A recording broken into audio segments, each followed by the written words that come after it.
Bonsoir, heureuse de vous savoir là, tout près, de l'autre côté du poste. Pendant 2h30, c'est votre voix que l'on va entendre sur les ondes d'Europe 1. Vous avez carte blanche au 39 21, où Sonia et Paul attendent vos appels sous l'œil attentif de Philippe Chartier, qui réalise l'émission. Vous pouvez également nous contacter par mail sur le site europe1.fr et réagir aux témoignages tout au long de l'émission par SMS. Donc il vous suffit de commencer votre message par le mot nuit, d'écrire votre message et d'envoyer le tout au 7 39 21. Jusqu'à 1h sur Europe 1. Caroline Dublanche. Bonsoir Inde. Bonsoir Caroline. Bonsoir.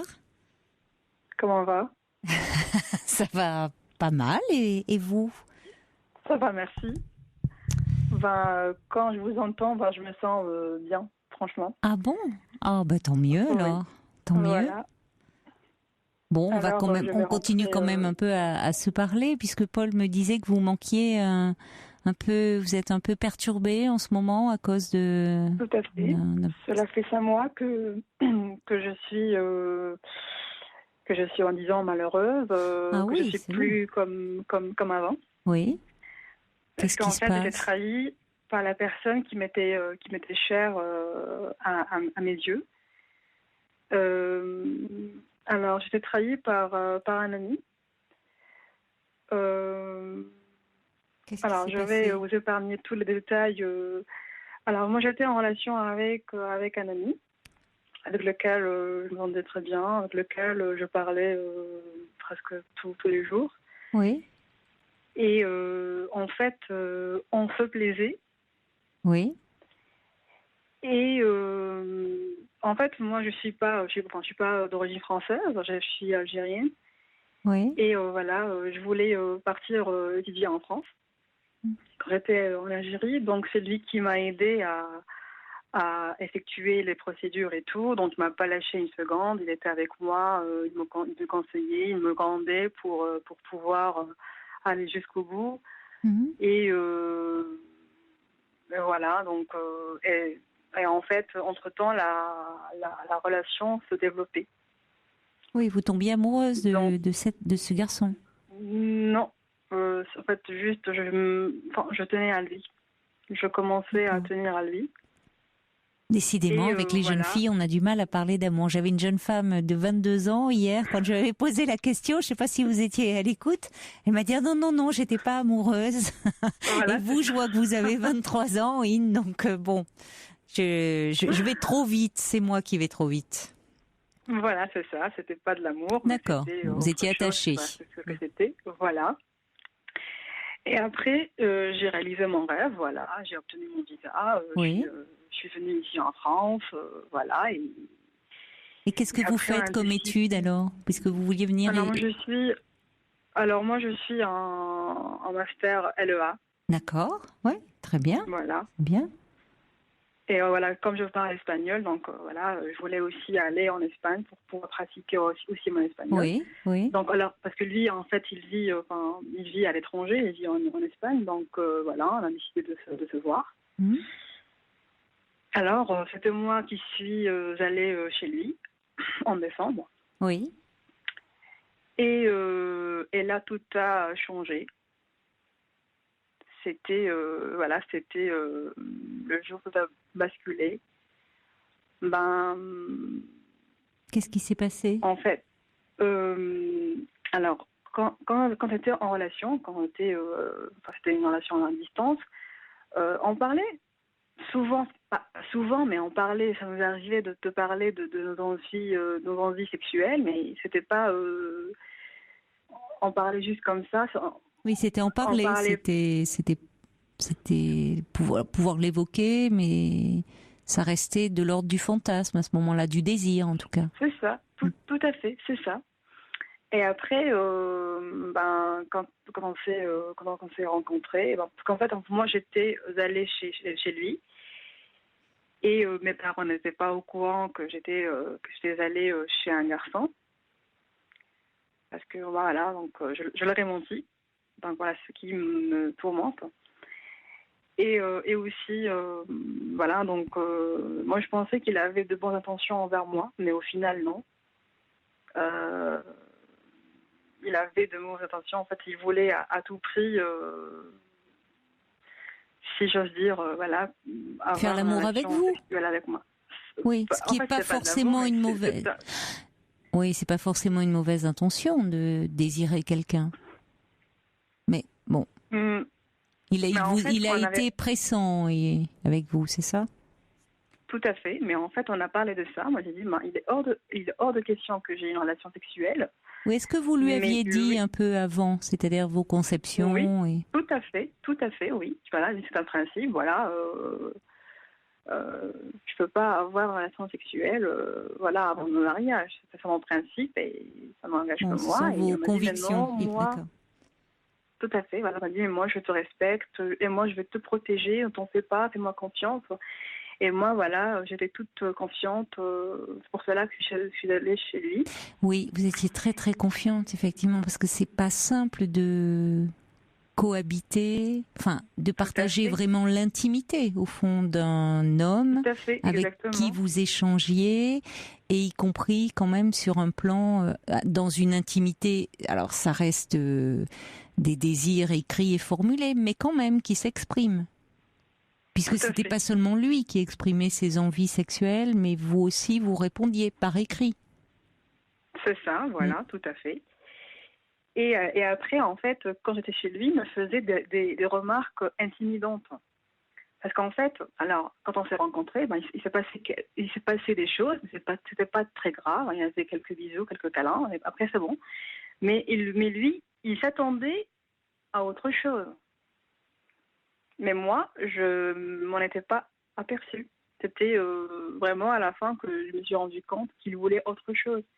Parce que j'étais aveuglée, j'étais inconsciente. Alors, en fait, il m'a fait des remarques intimidantes. Il a voulu à tout prix me blesser. Et à chaque fois, il me disait, tu m'as frustrée. Oui, bah oui. Voilà. Mais moi, je lui ai dit, mais attends, on en a parlé, c'est bon, mais pourquoi je te frustrais alors qu'on a parlé, il m'a dit, mais non, c'est bon, t'es égoïste, t'es hypocrite, et tu ne penses, parce fait, parce que moi, avant, je lui disais, moi, je préfère rester vierge, parce que je préfère me protéger, c'était comme ça. Après, il me disait, toi, t'es avec moi, mais en même temps, tu penses à ton mari, tu préfères te protéger en ton mari alors que tu le connais pas, alors que ton mari maintenant il est aussi avec des filles et voilà il fait ça et ça et ça. Mais moi attends, mais mon mari je le connais pas, il n'est pas concret, je sais pas qui c'est, donc voilà, il était jaloux d'un homme inexistant. Et à chaque fois il ressassait ça. Oui, puisque lui, au fond, parlait de frustration et ça le rendait agressif vis-à-vis de vous.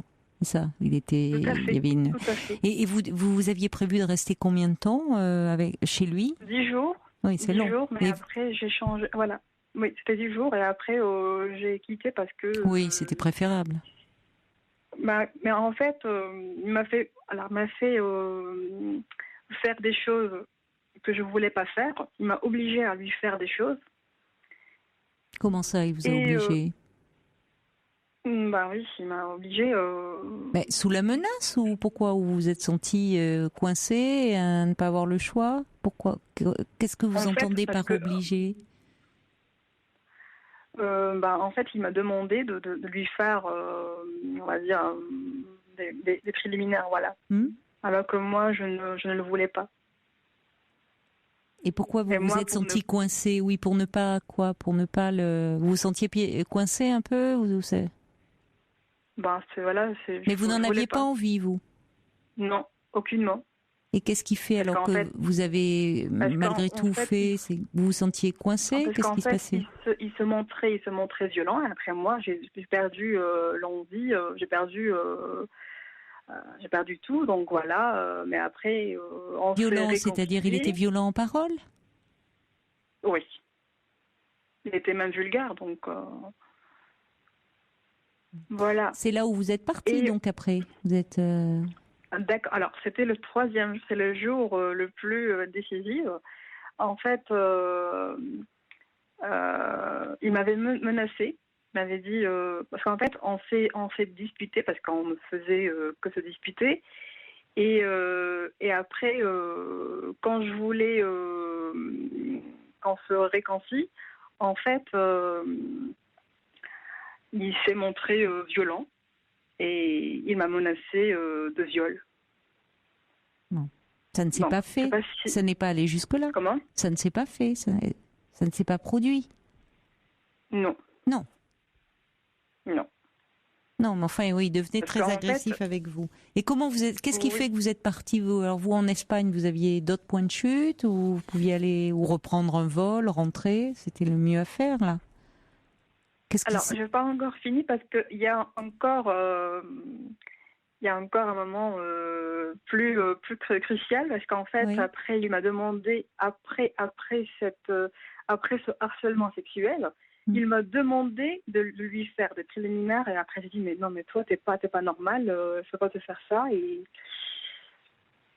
et le soir il était sorti et quand il était rentré il n'a pas trouvé le dîner prêt. Elle m'a dit comment ça tu as préparé le dîner. Il m'a dit mais oui je suis pas à ta boniche et tout. Elle m'a dit alors demain tu prends ta valise et tu te dégages.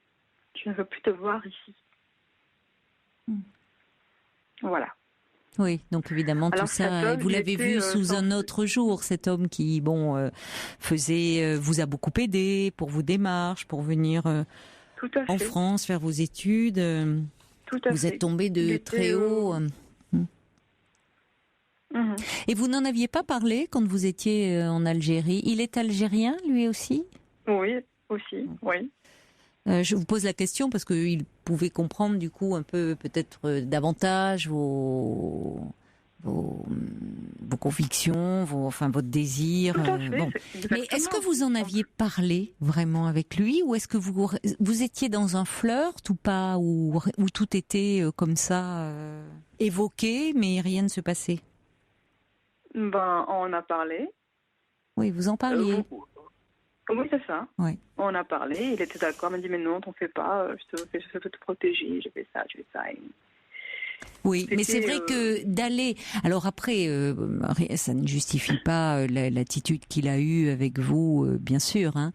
Mais c'est vrai que le fait d'aller comme ça, c'est pas rien d'aller partager au fond une intimité, une cohabitation avec un homme que vous connaissez sans connaître, en tout cas pas sur ce plan-là. Tout à fait, c'est ça. C'est ça, vous l'avez, et là, malheureusement, oui, lui était dans, vous désirez, il vous en faisait part dans ses mails ou dans vos correspondances, vous y répondiez, et finalement, là, il s'est trouvé face à une frustration telle qu'il a rendu très agressif, et peut-être en se disant, oui, il y a eu, bon. Tout à fait. Parce que c'est compliqué aussi.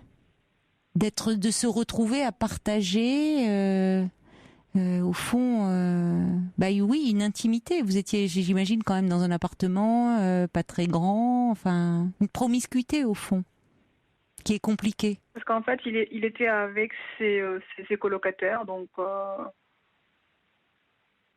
voilà.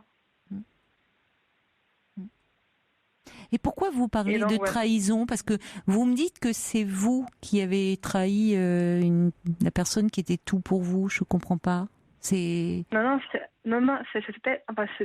qui m'a trahi. Ah d'accord, donc d'accord. Voilà, non, mais lui. Parce que vous avez présenté les choses en disant j'ai trahi la personne, comme si c'est une trahison. C'était trahi par la personne qui était chère à mes yeux. Je crois que j'ai dit ça, non ? Bon, peut-être, j'ai mal compris alors, effectivement. Oui, donc c'est cet homme. Et pourquoi vous êtes... c'est outre le fait... parce qu'à un moment, vous avez évoqué vos parents, vous dites que vous vous en voulez. Oui, parce qu'en fait, je leur ai menti. Parce que, j'ai trahi leur confiance en leur disant que je vais chez une copine. Et alors que c'est pas vrai. Écoutez, oui, mais en fait, ils n'étaient pas... Et en plus, quand je suis rentrée chez moi ici en France, ils n'étaient pas au courant que j'étais rentrée. Et donc, pour eux, leur fille était en vacances, elle était en train Oui, elle était, c'est ça. Ils pensaient que vous étiez bien. C'est pour ça que c'est plus difficile pour vous que pour vos parents. Ça se serait bien passé avec ce garçon.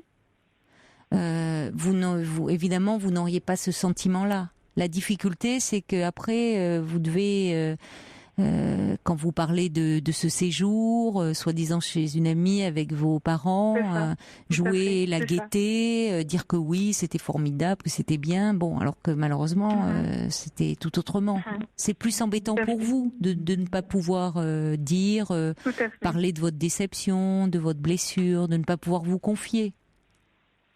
C'est plus lourd pour vous finalement parce que vous savez il y a beaucoup de jeunes femmes qui bon après tout ça c'est votre vie à vous, votre vie intime, votre vie personnelle et ça ne regarde pas vos parents. Ce qui est problématique c'est que vous n'avez pas pu dire, mais comme d'ailleurs c'est pas seulement un problème là culturel pour le coup, je pense que même une jeune femme qui n'aurait pas cet interdit que vous mettez de relations sexuelles avant le mariage, c'est des choses dont on parle difficilement en famille avec ses parents. C'est vraiment très intime. Exactement. Est-ce que vous avez pu vous confier au moins, enfin vous m'en parlez là ce soir, mais à une amie ou est-ce que parce que c'est ce que j'ai fait, oui. J'ai parlé à mes amis, voilà, mais en fait, ça m'a pas vraiment aidé à m'en remettre. Qu'est-ce qui vous fait vous rend le plus malheureuse? Qu'est-ce qui vous fait le plus souffrir dans cette histoire? Parce qu'en fait, moi, je l'aimais beaucoup parce que c'était une personne très chère, donc j'ai du mal à vivre sans lui. Parce que lui, en fait, c'était ma source de... Je sais pas, de ma source de... Enfin, j'ai pas le droit de dire ça, mais c'était ma source de ma joie de vivre. Parce que à chaque fois, là, il m'encourageait, à chaque fois, il m'aidait à être motivée, à aller de l'avant. Et voilà, donc...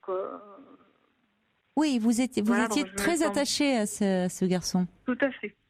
Il vous a aidé dans des démarches qui comptaient beaucoup pour vous, de venir en France, de poursuivre vos études. Il avait compris ça, il vous comprenait à ce moment-là, il vous soutenait, il vous aidait.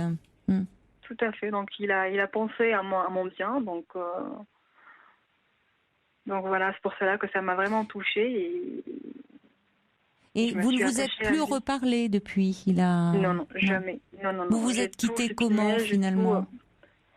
En fait, moi j'ai quitté l'appartement le lendemain parce qu'en fait c'était tard pour le quitter la veille parce que voilà c'était un peu tard et après voilà j'ai quitté, j'étais à l'aéroport toute seule comme une grande et voilà je suis rentrée chez moi. Oui. Et voilà, j'ai mis fin à notre relation. Il a le même âge que vous, ce garçon là? Non, il me dépasse de 7 ans. Il a 30 ans, lui. Oui, tout à fait. Oui. Et quand vous échangiez, puisque vous dites que vous parliez de vos envies sexuelles, donc c'était avant d'aller le retrouver en Espagne, c'était par mail, c'était par Skype, c'était parfois sur Facebook, sur Viber, sinon quand on parlait au téléphone de vive voix, on en parlait. Oui. Et vous, il n'exprimait pas seulement ses désirs, vous aussi, vous rentriez dans ce jeu-là, ça vous permet, vous vous sentiez suffisamment libre pour en parler avec lui. Tout à fait, oui. Mais c'est là où je pense qu'il y a eu une confusion et où peut-être il n'a pas mesuré que vous étiez aussi attaché à... Parce que moi, j'étais très, très claire, voilà, mes limites. Oui. Elle m'a dit, mais non, t'en fais pas, je te protège. Mais ça s'appelle un peu jouer avec le feu. C'est-à-dire que on voit comme une jeune femme très, comment dire, vous avez des principes, mais qui se heurtent aussi à la réalité du désir. Et du désir qui peut être un peu impérieux. Et vous ne parliez plus le même langage à ce moment-là. C'est-à-dire que vous pouvez jouer avec les désirs, les contenir, mais il y a certaines personnes qui ont plus de mal, et notamment quand on se retrouve, ça aurait pu continuer si vous étiez comme ça à distance, ou en vous voyant, mais de façon ponctuelle. Mais là, c'était un peu jouer avec le feu, d'aller chez lui, de Voilà. vous installer et en ayant en plus eu en ayant eu ces échanges avec lui assez érotiques, où il a pu penser à sa décharge que d'un côté, oui, vous mettiez en avant ses convictions, mais qu'après tout, peut-être dans l'élan, dans votre attirance pour lui, vous voyez, on peut se laisser aller un peu à son désir et oublier parfois ses principes. Il pouvait espérer ça. Alors après, ça ne justifiait évidemment en aucune façon qu'il se montre agressif, violent, comme il l'a fait. C'est-à-dire qu'il aurait pu dire bon, ça va devenir compliqué cette cohabitation. Je crois que c'est pas simple. Peut-être qu'à ce moment-là, il vaudrait mieux que tu ailles à l'hôtel, ou voyez. Mais c'est là où il y a quelque chose qu'il n'a pas géré. Tout à fait. Mais au fond, ce qui s'est passé, y compris dans ce qui s'est passé avec lui, d'ailleurs, dans cette intimité que vous avez eue avec lui, il n'y a pas à vous en vouloir de ça. Ça vous appartient, ça. C'est ça. C'est pas à comprendre ça.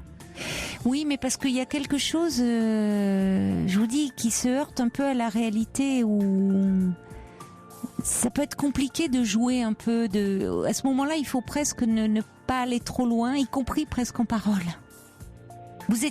Vous pensiez... bon, on va continuer à en parler, si vous le voulez bien, parce que là, ça va être l'heure des informations, mais ce sera après les informations. D'accord ? D'accord.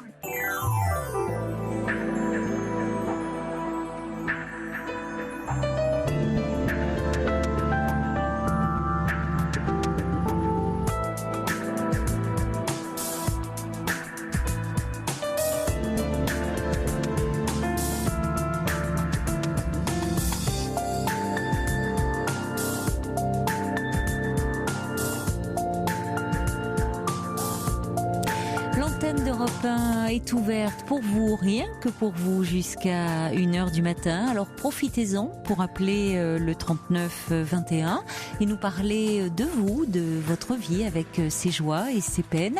39 21 si vous souhaitez également dialoguer avec un auditeur ou une auditrice. Nous sommes en compagnie d'Inde qui était avec nous dans cette première demi-heure d'émission.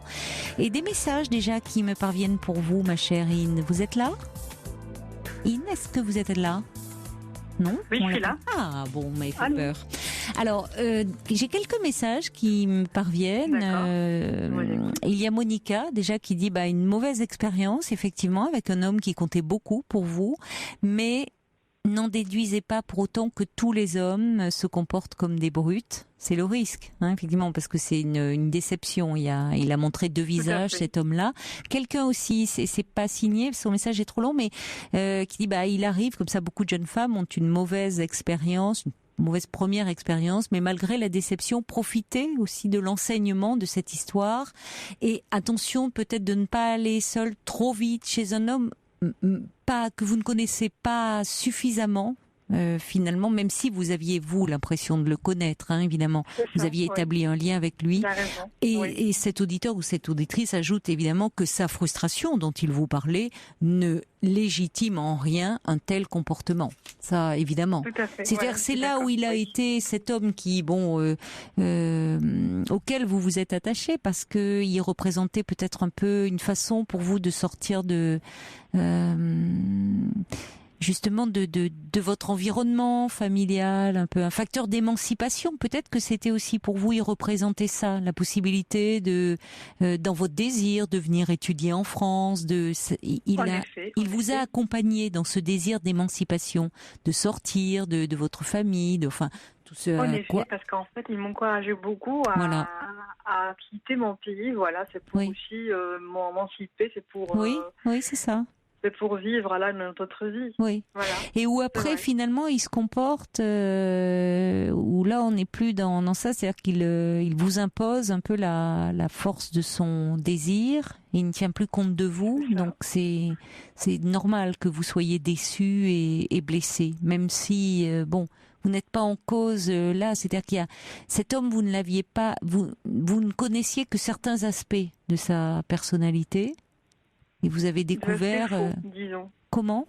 D'aspects faux. De ces faux ? Parce qu'en fait, Parce que moi, je croyais honnête et sincère, mais au final, non. Il ne l'est pas. Donc, ce sont des aspects faux. Il y a certains aspects. Le fait qu'il vous ait aidé, il pensait pas forcément à mal à ce moment-là. On ne sait pas. Mais non, on ne peut pas savoir. Mais il n'a pas été. Ce qui est sûr, c'est qu'il n'a pas été malin, parce que il aurait pu, enfin, parce que vous n'alliez pas dans son sens, il s'est montré brutal avec vous. Il y a tout d'un coup, il y a une image assez grossière, assez triviale, assez brutale, qui contrastait avec l'image qu'il vous offrait quand il disait qu'il était là pour vous aider, vous protéger. Donc tout d'un coup, c'était plus le même homme.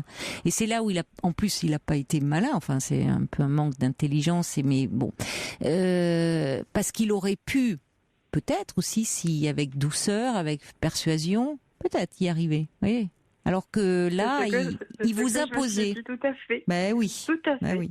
Mais je me suis dit. Au fond, c'est évidemment pénible comme expérience, mais vous voyez parfois le fait quand on maintient trop le décalage qu'il peut y avoir entre le rêve et la réalité, quand on rêve un peu au prince charmant, j'ai envie de dire, comme beaucoup de jeunes filles, et où justement aussi ça pose la question de ne pas avoir d'intimité, y compris d'intimité physique avant le mariage. Parfois, on peut avoir de cruelles déceptions. Et ça, c'est pas qu'une question culturelle, parce que dans la génération de nos grands-mères, de nos arrière-grand-mères, combien de jeunes filles, de jeunes femmes ont été horrifiées par ce qu'on appelait avant la fameuse nuit de noces, où tout d'un coup le jeune homme qui courtisait, qui se montrait charmant, prévenant, pouvait, du coup la découverte brutale de la sexualité avec la force du désir pouvait les choquer, voire les horrifier. Enfin, c'était pas simple. Et c'est vrai que on connaît aussi quelqu'un dans ce contexte-là, dans ce qu'il exprime, pas seulement dans ce qu'il exprime, mais aussi dans la sexualité fait partie. C'est un lien évidemment avec l'autre, mais c'est une façon de connaître l'autre aussi. On se révèle aussi à travers ça. C'est vrai. Oui, ça nous reflète. Oui. C'est ça. Dans le côté, effectivement, le plus... on est fait de plusieurs facettes, mais c'est aussi un révélateur. Et là, ça a été brutal pour vous. Alors, il ne faut pas en déduire qu'à chaque fois, maintenant, si un homme vous approche, se montre charmant, prévenant, tendre avec vous, qui va se révéler être une brute épaisse. Maintenant, je me montre plutôt méfiante. Parce qu'en fait, maintenant, je ne te dis pas que tous les hommes sont pareils, mais je me montre quand même méfiante et je ne m'engage pas facilement. Donc, c'est-à-dire que c'est un camp comme l'autre et il faut que je fasse attention. Oui, c'est-à-dire que c'est aussi, il y a un enseignement à tirer, c'est ce que disait, c'est un des messages que je vous ai lu. J'ai tiré une belle leçon de vie. Ça aurait pu, c'est-à-dire apprendre un peu à vous protéger. Ça ne veut pas dire mettre des barrières après de façon à vous rendre inaccessible, mais c'était un peu risqué au fond, mais vous ne l'avez pas mesuré parce que vous aviez fait une confiance totale à cet homme qui, de fait, vous avez beaucoup aidé. Mais c'est vrai qu'aller sur son terrain au fond, sur son territoire, dans un lieu où vous ne connaissiez personne, où vous n'aviez pas d'autre point de chute, sans avoir au fond partagé une intimité avec lui autre qu'à travers des messages, c'est un peu compliqué. Il faut apprivoiser aussi le lien à l'autre. D'accord. Ce qui ne veut pas dire, là aussi, que quelles que soient vos positions, qui sont évidemment respectables, de ne pas faire l'amour avant le mariage, il ne s'agirait pas, si vous rencontrez un jeune homme, de le brandir dès que vous le rencontrez, parce que ça peut faire fuir aussi. C'est quelqu'un qui vous aime et qui tient à vous, même si c'est un peu frustrant, peut l'entendre, vous verrez, mais c'est une mauvaise expérience, qui aurait pu d'ailleurs être finalement se révéler plus grave qu'elle n'a été, et par rapport à en tout cas, à vos parents ou à vous-même, faut pas en avoir de culpabilité, voyez, excessive non plus. C'est décevant, Mais ça vous montre que il faut apprendre aussi un peu à... Comment dire, il y a un décalage entre ce qu'on imagine de quelqu'un, ce qu'on projette, ce qu'on rêve, et puis la réalité. Là, il y a eu un trop grand contraste. Mais au fond, dans un sens, vous imaginez si cet homme, vous étiez resté à distance et ne pas l'avoir rencontré, vous auriez pu voir en lui le mari idéal. C'est vrai, parce que je voyais en lui le mari idéal. Hein. Parce que moi aussi, je voulais aller chez lui, c'est pour définir aussi notre relation, parce qu'elle n'était pas définie, elle était un peu vague. Et voilà, c'était aussi pour définir notre relation. Oui, je voulais le garder pour moi, donc... Définir, voilà, qu'est-ce que vous voulez dire par définir? Elle n'était pas si vague que ça. Vous aviez quand même des conversations un peu osées avec cet homme, enfin un peu sur un registre érotique quand même aussi. Alors en fait, on n'était pas en couple, mais on était... Alors, je me montre un peu, je sais pas si c'est contradictoire ou pas, mais on n'était pas en couple, mais on était en contact permanent, quoi. Donc, oui, mais c'est le risque. C'est-à-dire que vous n'étiez pas en couple, mais ça pose aussi c'est difficile d'être cohérent avec soi-même. Et surtout quand on aborde le registre, bien sûr, et surtout quand on aborde le registre même pas de l'amour, j'ai envie de dire du désir. C'est-à-dire que vous me dites, oui, c'est vrai, vous n'étiez pas en couple, mais en même temps, c'est un homme qui non seulement vous étiez attaché, mais au fond, dans une relation aussi un peu trouble où il y avait du désir, puisque vous parliez avec lui d'envie, la sexualité était nommée quand même. C'est ça, oui. Bon, donc il y avait déjà quelque chose de cet ordre-là entre vous. C'est ça. Bon. Et c'est là où ça peut être compliqué pour quelqu'un qui, encore une fois, rien ne justifie son comportement grossier, mais où on va sur ce terrain-là tout en disant non, il se passera rien. Dans ces cas-là, il vaut mieux effectivement se protéger, pas se mettre dans une situation où on va créer de la tension. Vous voyez ? Je vois. Bon, parce que même pour vous, c'est-à-dire que, encore une fois, par rapport à vous, vous savez, le fait de... Vous, ça vous enlève rien, ça ne vous retire rien, vous restez celle que vous êtes, parce que, après tout, vous aussi, il y avait eu... Le désir, il n'était pas seulement du côté de cet homme. Après, il vous a terriblement déçu et il y a de quoi. Mais à un moment, vous avez vous-même éprouvé du désir dans cette situation. Et c'est pas grave. C'est pas, vous ne vous en respectez pas moins parce que vous avez éprouvé du désir et qu'à un moment ça s'est concrétisé par certaines choses. C'est pas si grave, ça. D'accord. Mais c'est toute la difficulté je vous dis, c'est compliqué d'être cohérent et de dire entre ce que l'on veut pour soi. Et il y a beaucoup de jeunes femmes qui se trouvent dans votre situation, qui tiennent à conserver, pour des raisons évidemment qu'on comprend, religieuses et autres, leur virginité avant le mariage, qui pour autant jouent beaucoup avec le feu avant. Et heureusement pour la plupart du temps avec un garçon, qui est d'accord et qui en accepte les limites, même s'il essaye de les franchir un petit peu, mais il accepte les limites et voilà, il y a quelque chose de librement partagé et consenti par les deux.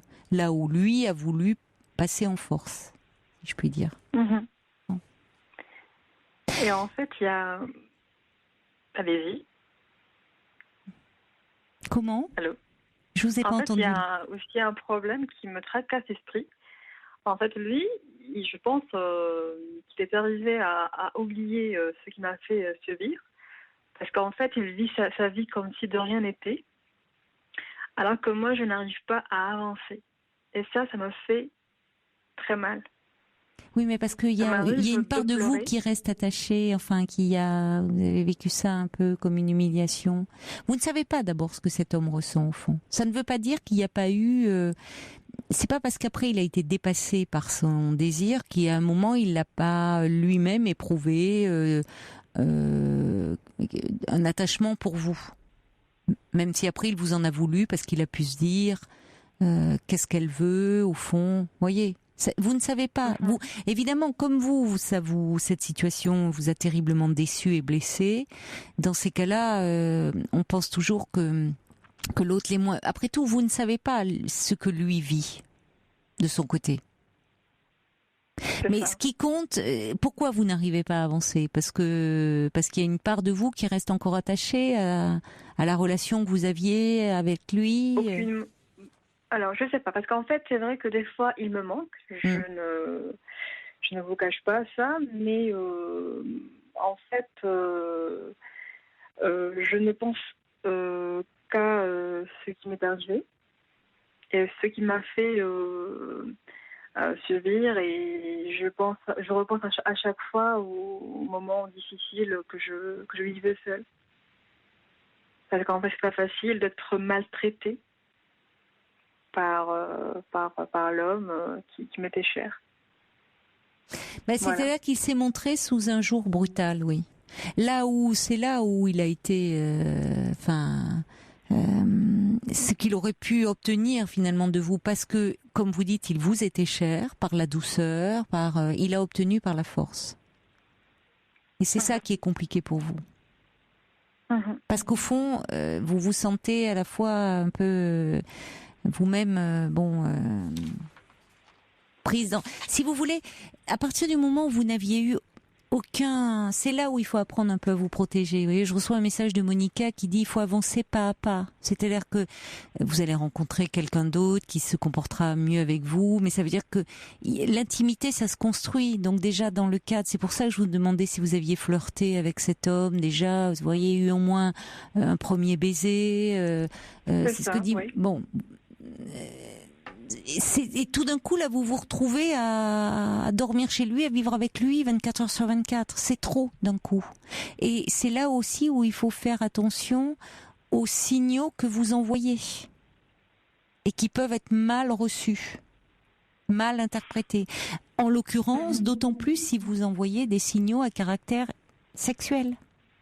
Vous y preniez du plaisir et lui aussi y prenait du plaisir, puisque là vous maîtrisiez, c'était par Skype, vous étiez chez vous. Mais le problème, c'est que ces signaux, ils ont été envoyés et qu'à un moment, vous pouvez tomber sur quelqu'un qui, voyez, après lui, il veut rien entendre, rien comprendre, quoi. Même s'il savait qu'il pouvait entendre vos peurs, et c'est là où il s'est comporté comme un naze. On est d'accord. Mais vous pouvez pas d'un côté envoyer de tels signaux, et puis c'est là où il faut, et c'est compliqué, je vous le dis, d'être cohérent, parce qu'on est dans le désir, et le désir, vous avez beau dire avoir des principes, encore une fois, qui sont respectables, mais bon, par moments, on est un peu submergé par ses émotions, par ses envies, par ses désirs. C'est pour ça que là, je trouve que vous vous faites du mal en ressassant les choses. Peut-être que vous pourriez vous dire, au départ, cet homme, c'est pas comme si c'était un inconnu, vous soyez retrouvé dans une situation. La situation était pénible à vivre parce que c'était quelqu'un à qui vous étiez attaché. Et vous avez découvert un aspect de lui beaucoup moins sympathique parce qu'il il s'est avéré, être brutal, être bon. Vous voyez ? Un homme sans principe. Oui, mais bon. Il y a d'un côté les principes et puis il y a d'un côté ce qui nous traverse, nos émotions, nos désirs, et qui à un moment fait qu'on peut passer outre certains principes. C'est à vous aussi de comment vous protéger, et attention dans les signaux que vous allez envoyer aux garçons que vous rencontrerez, d'y aller peut-être progressivement, puisque à la lumière de cet événement, vous vous êtes rendu compte que il y a une partie de vous qui joue avec ça, qui a envie, évidemment. Vous êtes une jeune femme, vous avez 23 ans, c'est normal que vous ayez des désirs. Et puis en même temps, il y a une partie de vous qui veut s'en tenir à ses principes. Alors vous êtes tiraillée, comme beaucoup de jeunes femmes. Vous savez que vous n'êtes pas la seule à vivre ça. Malheureusement. Il y a beaucoup de jeunes femmes qui se trouvent après presque écrasées de culpabilité entre le poids des traditions familiales, le respect qu'on doit à sa famille, à travers cette notion de virginité haute, et en même temps des désirs, et qui sont aussi parfaitement légitimes et bien compréhensibles. Et il faut vous dire que c'est surtout entre vous et vous ça, et que ça vous appartient. Comme votre virginité, elle vous appartient avant tout à vous. Vous en faites ce que vous voulez. Et que vous pourrez rencontrer un homme qui pourra comprendre finalement dans quel conflit vous êtes prise, parce que c'est un vrai conflit au fond. C'est pour ça que vous avez un peu de mal à avancer. C'est un vrai conflit Oui. et et qui pourra entendre et où vous avancerez un peu ensemble et pas à pas. Mais déjà, c'est suffisamment une source de tourment et de conflit pour vous, sans rajouter en plus, voyez trop, le poids de la famille derrière. Et si vraiment ça devient compliqué et un peu obsédant, cette question, puisque vous êtes en France, que vous faites des études, vous pouvez aussi en profiter, vous êtes à la fac. C'est ça. Vous pouvez peut-être à ce moment-là demander, voir à la fac, il y a des psychologues, enfin, où vous pouvez, vous voyez, si vraiment vous avez l'impression que vous restez bloqué sur cette mauvaise expérience, que c'est compliqué à vivre pour vous, que ça vous freine dans vos relations avec les autres et notamment avec les garçons, peut-être prendre le temps d'en reparler, comme vous l'avez fait avec moi, mais de façon un peu plus régulière. D'accord ? Pour ne pas rester là-dessus. Et surtout, là-dessus, c'est bien plus large, hein, d'être tiraillé comme ça, entre vos désirs et vos principes, en fait. D'accord ? Voilà. Bon, bonne chance alors, Inde. Merci beaucoup, je vous remercie. Mais c'est moi qui vous remercie de votre confiance. Au revoir. Et au revoir, merci Inde. à Paul. Merci. Au revoir, Inde. Allez, vos messages pour Inde, quelqu'un qui dit il n'y a rien à regretter, les mauvaises images s'en iront, il faut déjà aussi le décider. Cette personne ajoute, vous vous sortez bien finalement d'une histoire qui aurait pu mal tourner, courage à vous.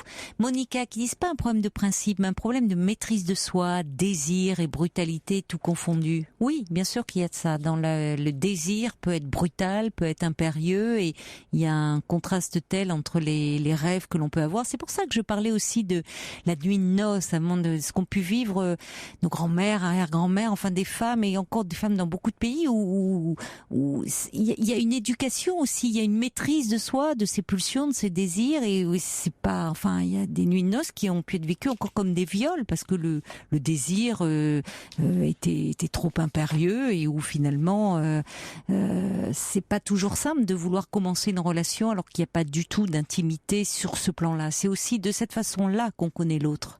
Il y a Philo qui dit, bon, vous avez ouvert les yeux sur sa personnalité, sur sa brutalité, ça va vous aider aussi à l'oublier. Puis il y a Camille qui dit, oui, pas facile de garder la bonne distance, au fond, qui permet d'être cohérente. Qu'est-ce que j'ai d'autre ? Oui, c'est le valet de cœur qui dit, allez, en amour, il faut commencer un pas après l'autre, accordez-vous le temps avant tout. On accueille maintenant Myriam, bonsoir. Bonsoir Caroline. Bonsoir Myriam. Bonsoir, j'en profite juste pour faire un grand coucou à ma fille qui s'appelle Caroline, comme vous. Bon ? Oui. Qui a 18 ans et qui a eu des super bons résultats à son bac blanc, là. Alors félicitations à Caroline. Voilà, c'est important. Bon, c'est bien, c'est encourageant, c'est rassurant. Espérons que ça va se concrétiser. En général, ça se concrétise aussi oui, dans je suis pas très inquiète pour elle, au fait. Oui. Donc, mais voilà, je voulais lui faire un petit coucou. Vous avez raison. Et vous vouliez nous parler d'une autre de vos enfants, parce que en fait j'ai entendu votre message sur le répondeur, vous réagissiez au témoignage qu'on a eu, je crois, il y a 2 jours, d'une maman, oui c'est ça, Sylvie, qui nous parlait des difficultés qu'elle avait au quotidien avec donc sa fille de 16 ans, qui avait une maladie génétique et qui occasionnait une déficience mentale, et sa jeune fille. Comportement important. Oui. Voilà, et en fait, écoutez, oui, parce que quand je l'ai entendu, j'ai pas tout entendu parce qu'après je me suis précipitée sur mon téléphone pour vous appeler, et ensuite, ça m'a fait penser à mon histoire à moi, parce que, écoutez, en fait, moi aussi, je suis une maman de 4 enfants. En fait, on est une famille recomposée, mais j'avais 3 enfants d'une première union. Oui. Donc mon aîné Caroline, et ensuite mon fils Romain. Et Romain, en fait, lui, il y a une autre fille ensuite, et puis mon petit garçon que j'ai eu ensuite. Et en fait, mon fils Romain, écoutez, dès qu'il est né, en fait, j'avais déjà été maman une première fois, dès qu'il est né, j'ai senti qu'il était différent, dans la mesure où ses comportements, c'était pas les mêmes que sa sœur. Alors certes, c'est un enfant, chaque enfant est différent, mais quand même, je trouvais qu'il y avait des choses qui étaient particulières, que j'arrivais pas à saisir, quoi. Et en fait, on a mis beaucoup de temps à faire un diagnostic parce que, en fait, il avait des traits, des symptômes qui étaient un peu similaires à celui de l'autisme, avec des cérémoniaux, des tics, enfin Oui. beaucoup de choses comme ça. Mais au final, alors je me suis un peu battue aussi pour obtenir un diagnostic, mais ils ont fait le diagnostic vers l'âge de ses 12 ans, alors qu'il était déscolarisé depuis déjà 2 ans, alors qu'il n'a pas de déficit intellectuel. En fait, il a éventuellement des déficits liés au traitement et liés au fait que la maladie progresse et qu'elle l'handicape, mais sinon c'est un enfant qui était plutôt intelligent, voire brillant. Et pardonnez-moi de vous interrompre, Myriam, mais quand vous dites, vous avez tout de suite senti, peut-être parce que Oui, vous aviez ça cette c'est première vrai. expérience, C'est vous vrai. avez déjà avec d'autres enfants, et est-ce que vous avez été aidé par les professionnels, je pense à des Alors pédiatres, enfin, non, parce que c'est non, difficile de non. tâtonner comme ça, Ouais, non? c'est difficile. Non, non. Et en fait, parce qu'en fait, ils considèrent jusqu'à un âge tardif que Mm. les enfants sont parfois immatures sur certains domaines, ce qui est vrai d'ailleurs au demeurant. Et donc, en fait, ils prennent pas vraiment trop en compte ils prennent en compte ce que vous dites, mais Oui, ils ils ne se veulent disent pas, pas. tiens, Oui, ils veulent c'est-à-dire pas entendre, quoi. c'est louable. En même temps, on peut comprendre de Oui, leur part de ne pas vouloir tout de suite enfermer oui, un tout à enfant fait. dans un diagnostic. Et en même temps, pour pouvoir, parce que là, c'est tellement plastique l'évolution d'un enfant. Enfin, Voilà, il y a c'est des ça. choses qui peuvent. Mais en même temps, évidemment, pour des parents qui, comme vous, sentent très tôt, repèrent, le fait à un moment si un diagnostic est posé peut aussi permettre de mettre en place le plus tôt Ben oui. possible une prise en charge. Donc, Voilà, des bon. prises en charge Je comprends adaptées. Et pour moi, c'était Bah oui. essentiel, en fait, effectivement, de poser un diagnostic pour Mm. pouvoir mettre une prise en charge Eh oui. adaptée à sa pathologie. Ça a été Et fait à donc, quel moment alors finalement? alors le diagnostic a été, alors c'est un peu particulier parce que le diagnostic, je pense que les psychiatres qui s'occupaient de lui ne voulaient pas me le dire. Et c'est au décours un passage aux urgences, parce que c'est vraiment un parcours chaotique qu'il a eu, Romain, au décours d'un séjour aux urgences, Mm. que il y a un médecin psychiatre que je remercie d'ailleurs qui m'a dit mais écoutez voilà madame votre fils souffre d'une psychose symbiotique. En fait pour lui c'est juste impossible. Il a une relation fusionnelle à vous mais pathologique. Quand il est séparé de vous, ça entraîne des angoisses, ça entraîne des angoisses massives, d'anéantissement, de disparition par fusion ou par morcellement, voilà. Et donc, c'est à ce moment-là que je me suis dit, ben oui, je me suis documentée un petit peu. Mm. Et du coup, ça m'a permis d'aller, parce qu'en fait, je crois que ce que je voulais dire, en fait, je voulais emporter un témoignage en disant que, parce que vous disiez bien, en fait, le soir-là, que c'était des choses qu'on taisait, la violence, parce qu'on sent, les parents se Oui, sentent coupables. oui. Et je trouve que c'est terrible parce que les parents sont pas aidés suffisamment, alors qu'on est on est Mm. les acteurs de l'éducation de Bien ces sûr, enfants-là. bien sûr. Oui. Et que, Vous êtes souvent les premiers thérapeutes ouais, même on est les parce que premiers vous thérapeutes, oui, tout à trouvez, fait. vous trouvez, on voit même Les pour les, parades, la oui, manière de plein de choses. faire, Oui, oui, on oui. trouve plein de choses. Et effectivement, on n'est pas aidé par les professionnels, par les psychiatres, j'ose le dire, par les psychiatres, euh, parce qu'ils nous laissent vraiment, ils nous laissent un peu parfois dans le doute, pas à chercher, oui, à chercher des solutions alors qu'on n'a pas de diagnostic. Moi, je suis allée voir pour le centre de ressources pour l'autisme, alors que je pense que le psychiatre savait très bien qu'il n'avait pas ça. Mais je me suis démenée pour trouver, jusqu'à ce que ce psychiatre me dise ça, quoi. Et du coup, ça m'a permis vraiment d'aller demander, et je dis bien demander, et Mm. me battre. Parce que la psychiatrie, c'est quand même... et je sais de quoi je parle, je suis infirmière dans un hôpital, dans un CHU. Oui. La psychiatrie, c'est vraiment un domaine où maintenant les pouvoirs publics ne donnent plus d'argent, de moins en moins d'argent, parce que ça ne Malheureusement. rapporte, voilà, Oui, parce que oui. ça ne rapporte pas d'argent, Oui. parce que ça ne fait pas gagner de l'argent à l'hôpital. Donc on ne met pas de moyens. Et donc je suis allée me battre. Je suis allée, je suis allée directement me battre auprès de l'ARS, de l'Agence régionale Mm. pour la santé, Oui. J'ai contacté, parce qu'il y avait des moments de violence au sein de la famille, j'ai contacté le juge des enfants pour vraiment dire ce qui se passait.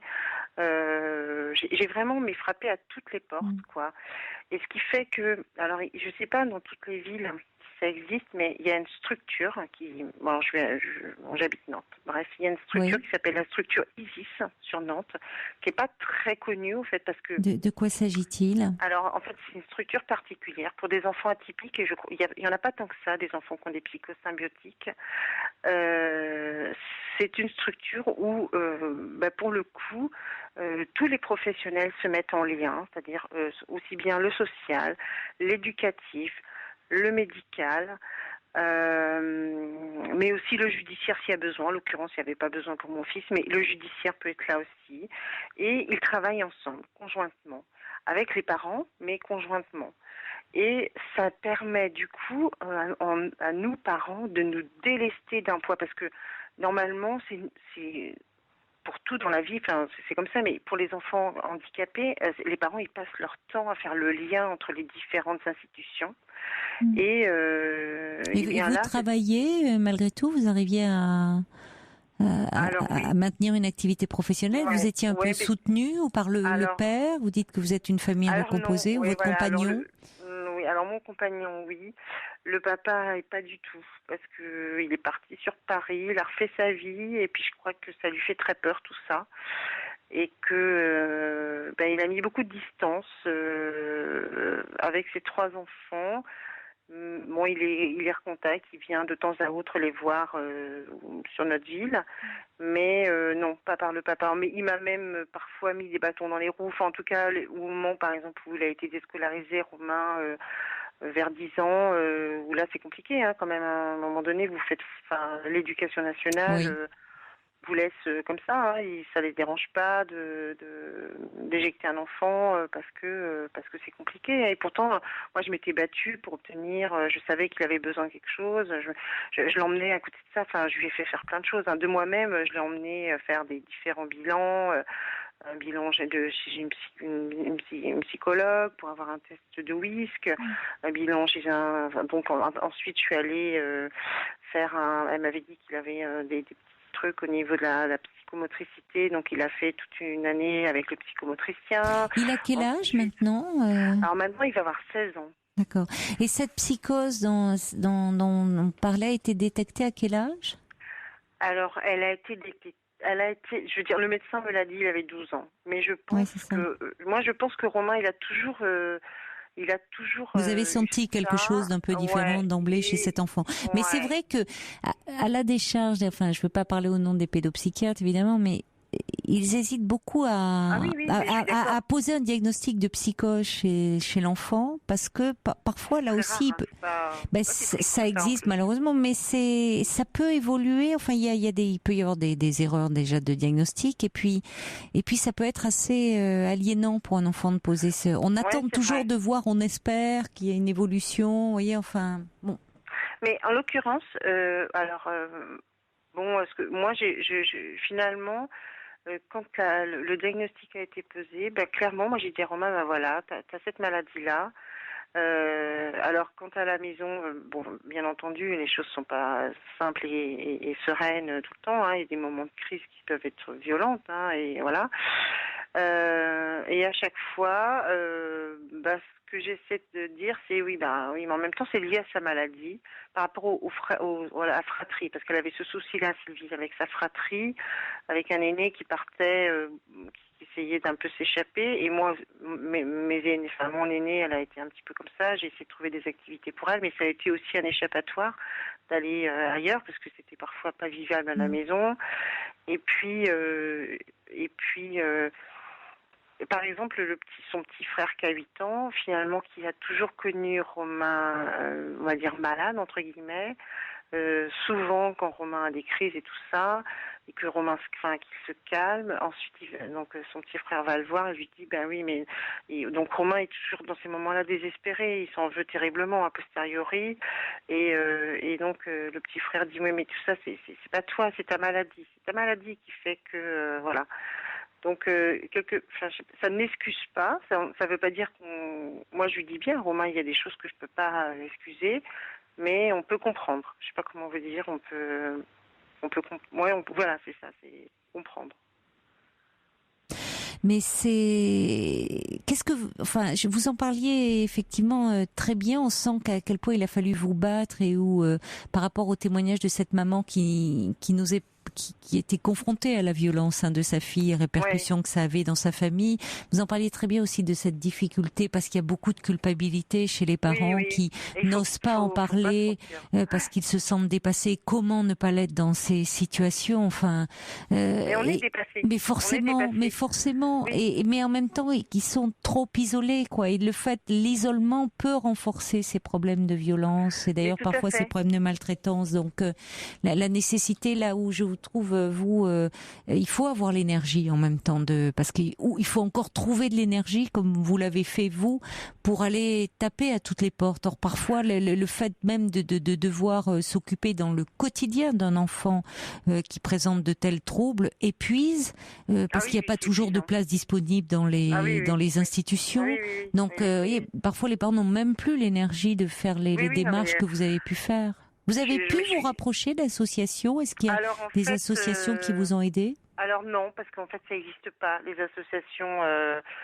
associations par rapport à ça n'existe pas parce qu'en fait. C'est-à-dire que ça fait partie des psychoses infantiles, mais c'est vrai qu'il n'y a pas d'association à proprement parler pour ça. Moi, pour avoir regardé sur Internet, il y a par exemple des associations au Canada. Mais en France, ils sont très en avance pour tout ça, les Canadiens. Mais en France, il n'y a pas grand-chose. Et moi, je me rappelle d'une fois où je suis arrivée, parce que Romain était souvent hospitalisé sur un hôpital pour enfants sur Nantes. Et je me rappelle d'une fois où je suis arrivée, j'étais vraiment très mal. Romain, ça n'allait pas bien et tout ça. Et je me rappelle d'être arrivée dans la salle d'attente du secrétariat. J'étais toute seule avec mon fils. Et je bouillais. Et il y a une infirmière que je connaissais bien, avec qui j'ai de bons contacts, mais en fait, je me suis souvent aussi permis d'exploser, de dire ce que je ressentais. Et en l'occurrence, je me rappelle, j'étais dans la salle d'attente et souvent dans les salles d'attente, moi je travaille dans un service où on s'occupe des maladies orphelines, par exemple.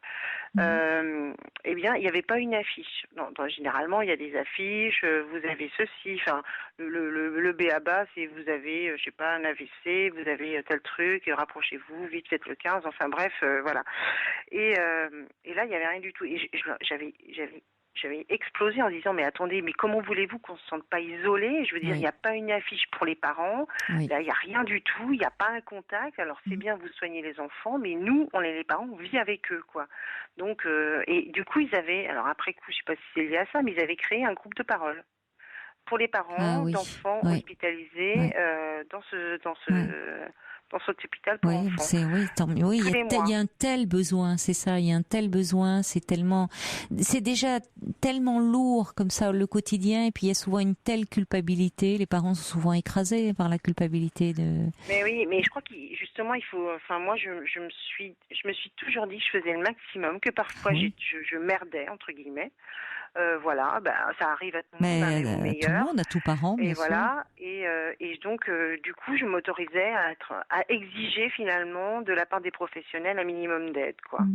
D'autant que je suis infirmière et moi je considère que voilà, les patients à l'hôpital quand je les aide, j'essaie de les aider au maximum. Donc je trouvais ça pas normal qu'on puisse nous isoler comme ça. Donc c'est pour ça que je me suis autorisée. Oui, parce que je crois qu'il faut, en tant que parent, oui c'est ça. Je voulais vraiment témoigner, dire en tant que parent, il faut se battre, il faut lutter et puis ne pas laisser tomber, ne pas se décourager. D'ailleurs, il y a des parents qui, confrontés à une situation aussi difficile, créent une association pour justement permettre à d'autres parents. Enfin, c'est souvent les parents eux-mêmes qui, confrontés à ces situations, créent. J'en ai pas l'énergie. Attendez, vous faites tellement déjà. Vous avez 4 enfants. J'imagine que vous. Oui, je comprends. Oui. Parce que en fait, finalement, on est riche des parcours qu'on a Oui, c'est ça. faire. De mettre Et en commun finalement Ouais. toute votre au quotidien, toute votre Nos pratique, tout ce que expériences dans vous un- voilà. avez pu trouver, parce que vous êtes souvent Voilà. les meilleurs médecins. Enfin, vous détectez très bien. Vous, comme vous dites, vous trouvez des parades pour calmer certaines Oui, mais oui, crises. tout à Pour fait. bon, c'est par tâtonnement. Mais j'imagine que vous avez dû suivre un peu le discours de François Hollande, puisque c'était aujourd'hui la 4e Même pas. conférence nationale. Non, vous n'avez Même pas. Non, je suis désolée, j'ai pas eu le temps. Bah Et, non, bah j'ai peut-être. fait plein de choses avec mon grand, Vous n'avez justement. pas à être désolé, hein, vous faites tellement.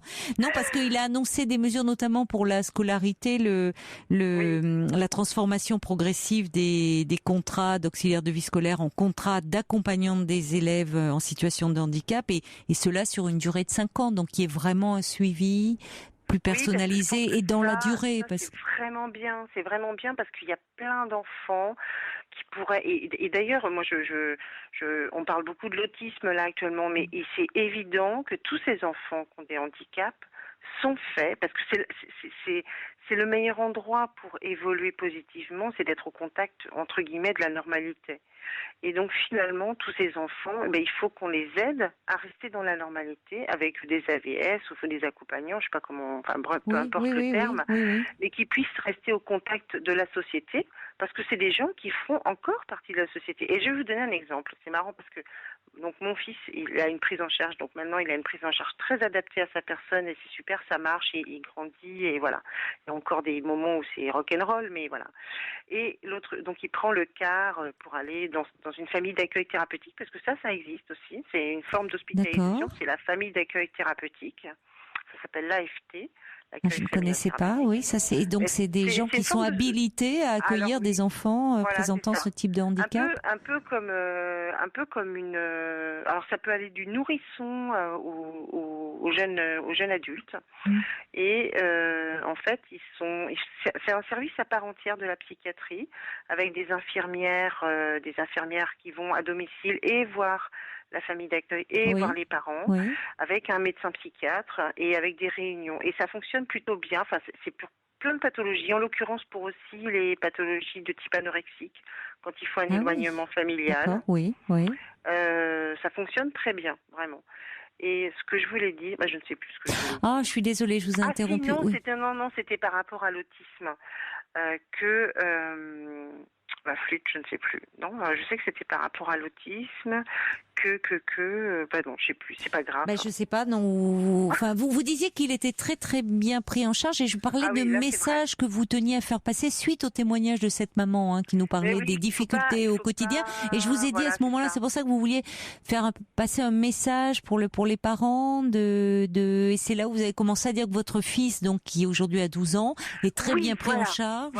Voilà, je sais pourquoi, parce qu'en fait, maintenant, il prend le car pour se rendre dans cette famille, et en fait, mon Romain, il a une hypersensibilité, il ressent les choses, je sais pas comment vous dire.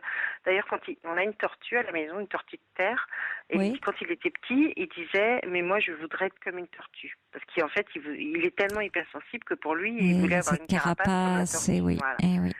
Voilà. Et en fait. Et en fait, l'autre jour, il a pris le car et c'est toujours la même personne qui l'emmène dans ce car, qui est un car normal, enfin voilà. Et puis il a dit au monsieur, il a dit, mais je ressens quelque chose de particulier chez vous. Et puis le monsieur l'a regardé, il lui a dit, bah oui, parce que je suis autiste. Et donc on en reparlait en voiture. Je dis, le monsieur qui conduisait le car. Ouais, mais on peut avoir plein de formes d'autisme. Mais bien sûr, oui, tout à fait. Oui. Et donc je lui dis, tu vois Romain, on peut avoir un handicap et être complètement inséré dans la société et s'accomplir dans la société. Tu vois, ce monsieur, il a un handicap, il a une forme d'autisme. Alors, après, il y en a plein de formes, on est bien d'accord. Oui, bien sûr. Mais en l'occurrence, cette personne, elle arrive à vivre en ayant un travail, une tâche qui lui plaît, capable de s'accomplir et d'avoir une vie, et d'avoir un travail comme tout le monde. Il n'y a qu'à écouter Joseph Chauvanec. Alors évidemment, là, on est dans une forme d'autisme Asperger. Il est très brillant, mais bien sûr. Mais c'est vrai que c'est très réconfortant. Mais en même temps, ce qui montre aussi. Oui, il y a les compétences parfois qu'on développe. On parle de handicap d'un côté, il s'agit pas de le nier, mais les compétences qu'il peut développer à côté, puisque votre fils avait senti quelque chose chez cet homme-là et a pu l'exprimer finalement avec beaucoup de spontanéité. Oui. Non, mais c'est. Enfin voilà, c'était pour dire aux gens qu'il fallait pas, Mais c'est pour ça. Ne pas hésiter, je crois aussi à interpeller les services publics, l'ARS, enfin l'ARS de leur région, l'agence régionale pour la santé de leur région. Quand ils trouvent pas de solution de prise en charge, c'est pas normal.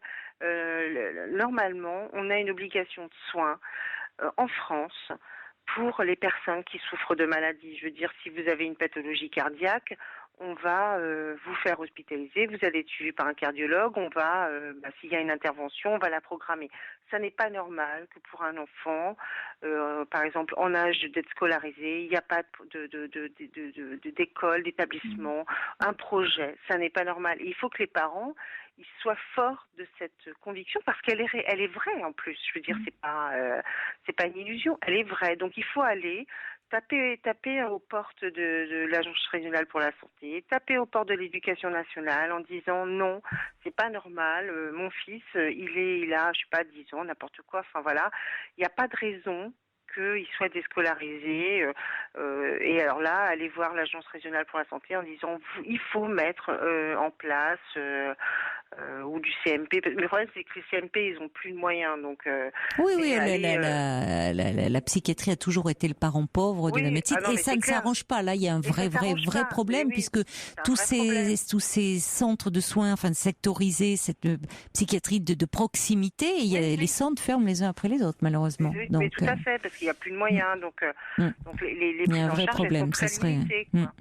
Mais en même temps, oui, il faut. Mais c'est vrai que vous avez une énergie incroyable. C'est ce que dit Jeanne d'ailleurs. Elle dit vous êtes une maman incroyable. Si tous les parents étaient comme vous, on avancerait à grande vitesse. Elle dit c'est bravo parce que c'est ce qui m'avait plu dans votre témoignage. C'est vous en même temps vous mettez pas en avant, vous expliquiez, vous racontiez très bien ce parcours et vous avez soulevé des montagnes. Mais comme on voit souvent les parents confrontés au handicap ou à la maladie pour leurs enfants, on voit des parents mais qui vraiment déplacent des montagnes quoi.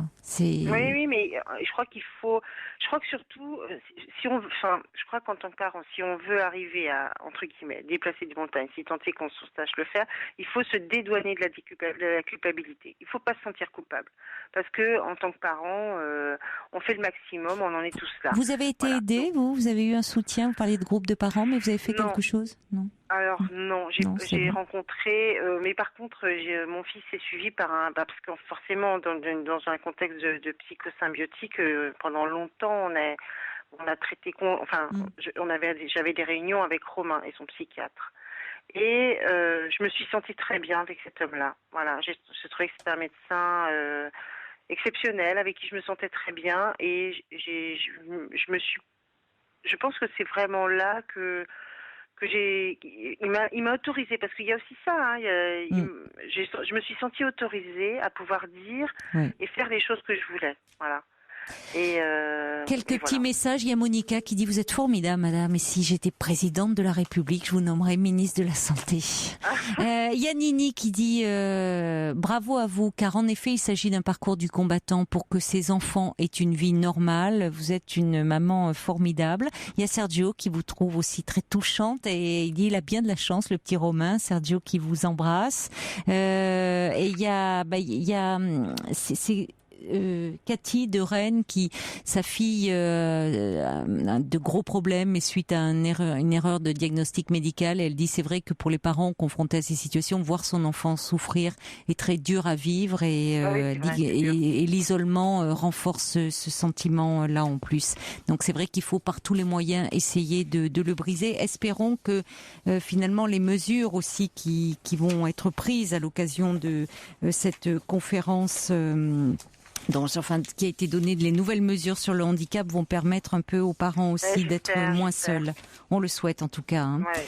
Merci beaucoup pour votre témoignage, merci à vous, Caroline, Myriam. Et puis vous embrasserez bien Paul et Sonia. C'est promis. C'est promis. Je vous embrasse. Au revoir, merci, Myriam. Bonne Au soirée. revoir. Au revoir. Mécano, une femme avec une femme. Pour Natacha qui m'envoie un petit message en me disant qu'elle adore cette chanson.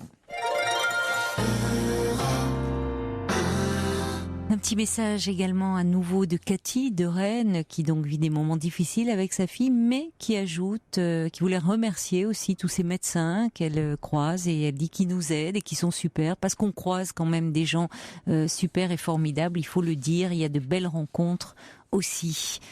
Bonsoir Linda. Bonsoir Caroline. Bonsoir, vous avez une petite voix, vous êtes une toute jeune femme de 21 ans. Exactement. Et déjà pas mal d'angoisse. Oui.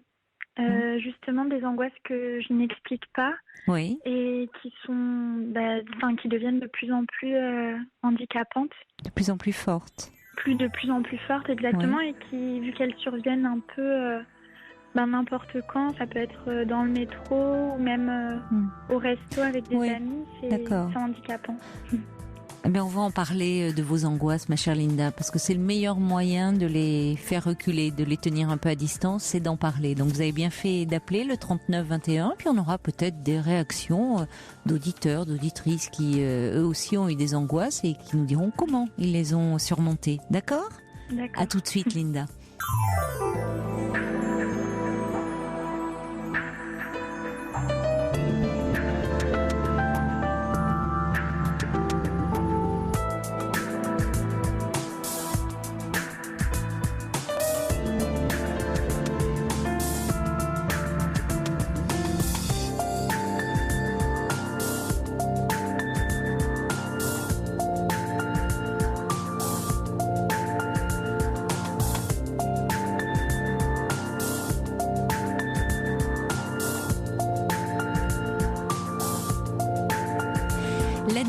À vous sur Europe 1 et la ligne est ouverte au 39 21. Alors ne restez pas seul avec vos peurs et vos soucis. Appelez-moi 39 21 pour me parler de vous, pour réagir à un témoignage. Vous pouvez également le faire par mail sur le site europe1.fr et par SMS au 7 39 21. Linda, vous êtes là ? Oui, toujours. Alors Linda, donc vous êtes une jeune femme de 21 ans et vous êtes un peu en proie à des angoisses, vous dites, de plus en plus handicapantes dans votre vie parce qu'elles surviennent à n'importe quel moment, ça peut être dans les transports en commun. Exactement, et surtout que je mais beaucoup de temps à me calmer vu que je sais pas d'où ça vient. Oui. Je sais pas pourquoi je me sens comme ça et...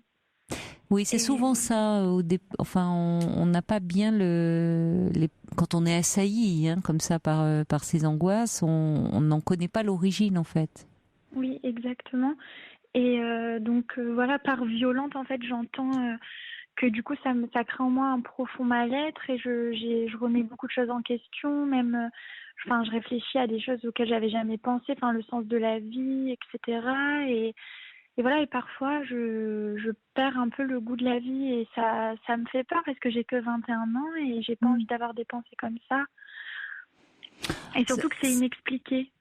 Oui, mais ça, en même temps que vous vous posiez des questions sur le sens de la vie, à 21 ans, ça arrive souvent, c'est un âge où on se pose beaucoup de questions sur l'avenir, sur sa vie, sur le sens qu'on veut y donner. C'est des questions finalement qui nous traverse, et particulièrement à des moments peut-être où vous êtes en train d'essayer de construire votre vie, de prendre votre autonomie. Je ne sais pas où vous en êtes. Qu'est-ce que vous vivez? Qu'est-ce qui se passe dans votre vie actuellement? Vous êtes étudiante ou... Oui, je suis étudiante. Je suis bien avancée dans mes études. Je viens de terminer un master 1. Ah oui? Vous êtes brillante, ça marche bien alors. Qu'est-ce que vous étudiez quoi? J'ai étudié les médias et la communication. D'accord. Bon.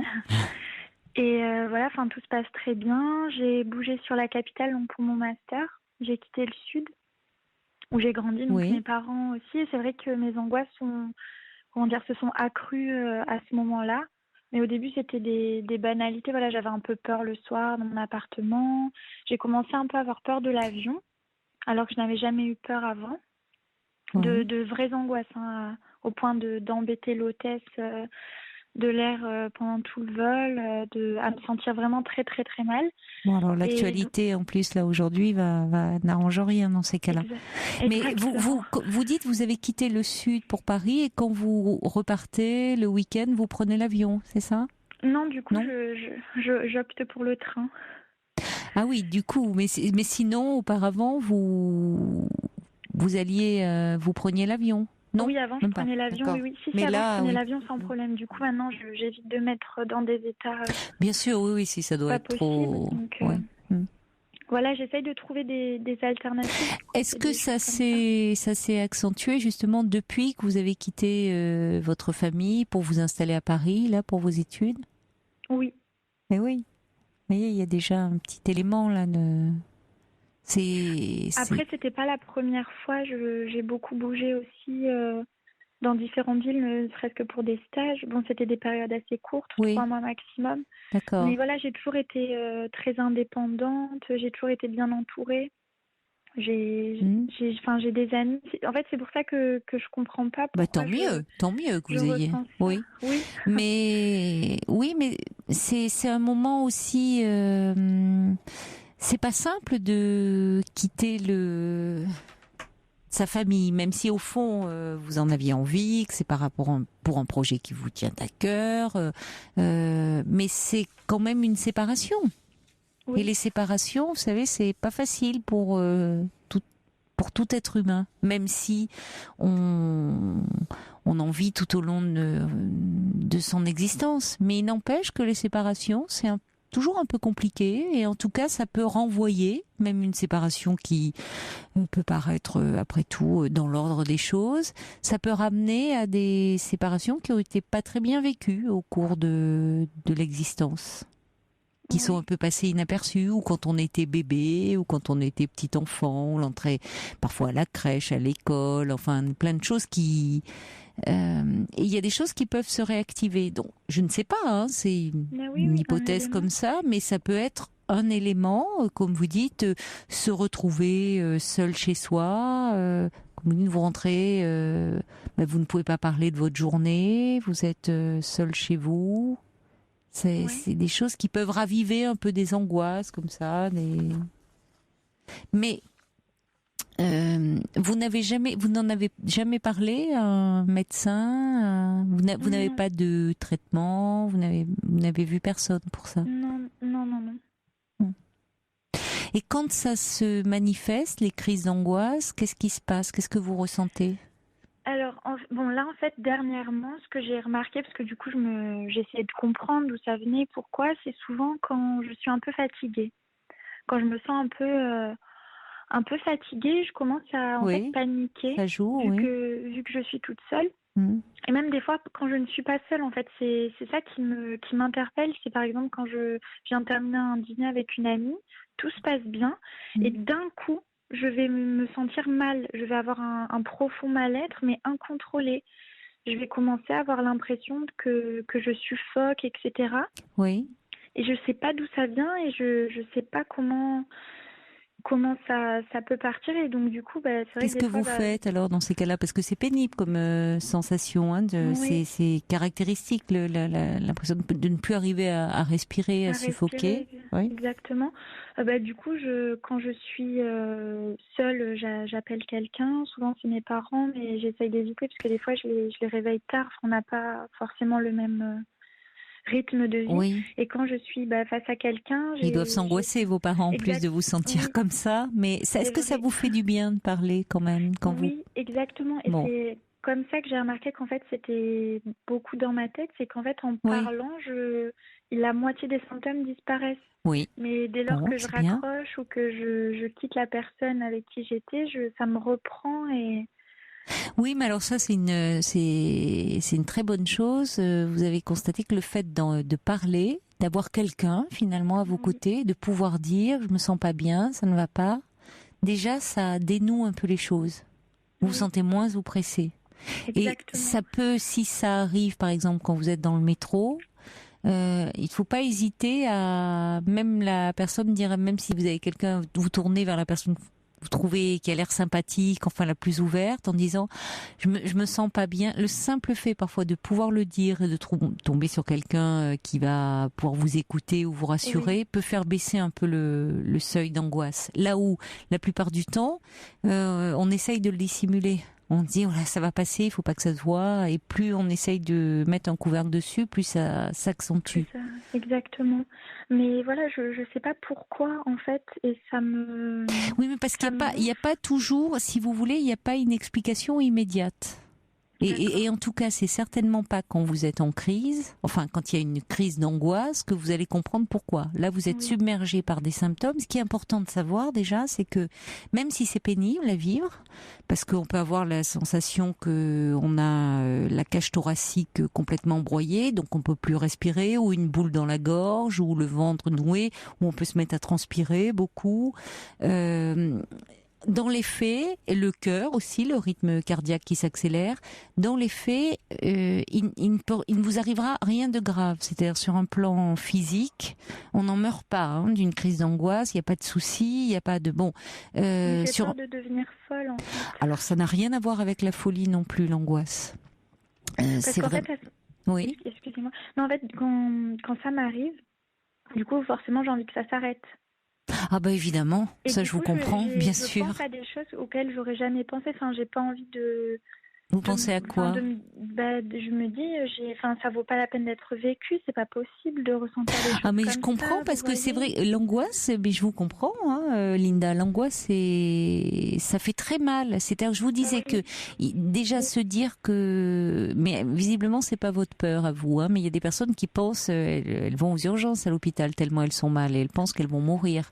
On n'en meurt pas, mais ça fait très mal. Ça fait très mal, y compris physique. Ça fait mal moralement, bien sûr, mais ça fait mal physiquement parce que l'angoisse, elle se manifeste par tout un ensemble, toute une panoplie de symptômes physiques. Exactement. Donc ça fait mal. Donc je suis d'accord avec vous, dire dans ces cas-là, c'est pas drôle, la vie comme ça. Donc il peut être important de voir un médecin. D'accord. Qui peut vous prescrire quand même dans ces symptômes-là que vous décrivez. Bon, après on peut y aller par paliers, mais peut-être déjà des choses un peu homéopathiques à prendre un peu au quotidien, un peu pour, vous voyez, parce que ça c'est léger, mais peut-être avoir quand même ce qu'on appelle un médicament anxiolytique. D'accord. Que vous pouvez avoir sur vous, qui se prend, il y en a, vu votre âge et vu le contexte et autres, le médecin vous prescrira certainement les choses les plus faiblement dosées. Mais simplement, le fait de savoir que vous avez ça sur vous, et que par exemple, si vous êtes dans le métro, dans un endroit où vous êtes un peu enfermé, que vous vous sentez très mal, que vous pouvez prendre ce petit médicament, en général, ils agissent très vite en un quart d'heure, en général, vous sentez que ça retombe. Le simple fait parfois de savoir que vous l'avez sur vous fait que la crise d'angoisse ne survient pas d'ailleurs. Et en tout cas, si elle survient, quand vous êtes seul ou chez vous, la nuit, bon, vous savez que vous avez ça et vous attendez, vous respirez, ça va retomber. Parallèlement à ça, bien sûr, c'est important, puisqu'en plus vous dites que parler vous soulage, de parler, de trouver un thérapeute, d'avoir un psychothérapeute pour aller parler de vos angoisses. Parce que c'est dans le cadre de ce travail que vous allez comprendre qu'est-ce qui est en jeu, quelles sont les peurs qu'il y a derrière, voyez, et petit à petit, le fait d'en parler va vous permettre de les apprivoiser, de les tenir à distance, et vous serez moins en proie à des crises d'angoisse. D'accord, donc c'est un travail sur du long terme en fait. Oui, enfin du long terme, moyen terme. Il faut que vous trouviez quelqu'un déjà avec qui vous vous sentez bien, avec qui vous avez le sentiment que vous pouvez parler de tout, voyez-vous, et que vous sentiez déjà rassuré par cette personne. Vous avez un médecin traitant à Paris? Oui, mais vu que je bouge, je suis amenée à beaucoup bouger, ne serait-ce que pour mes stages, etc.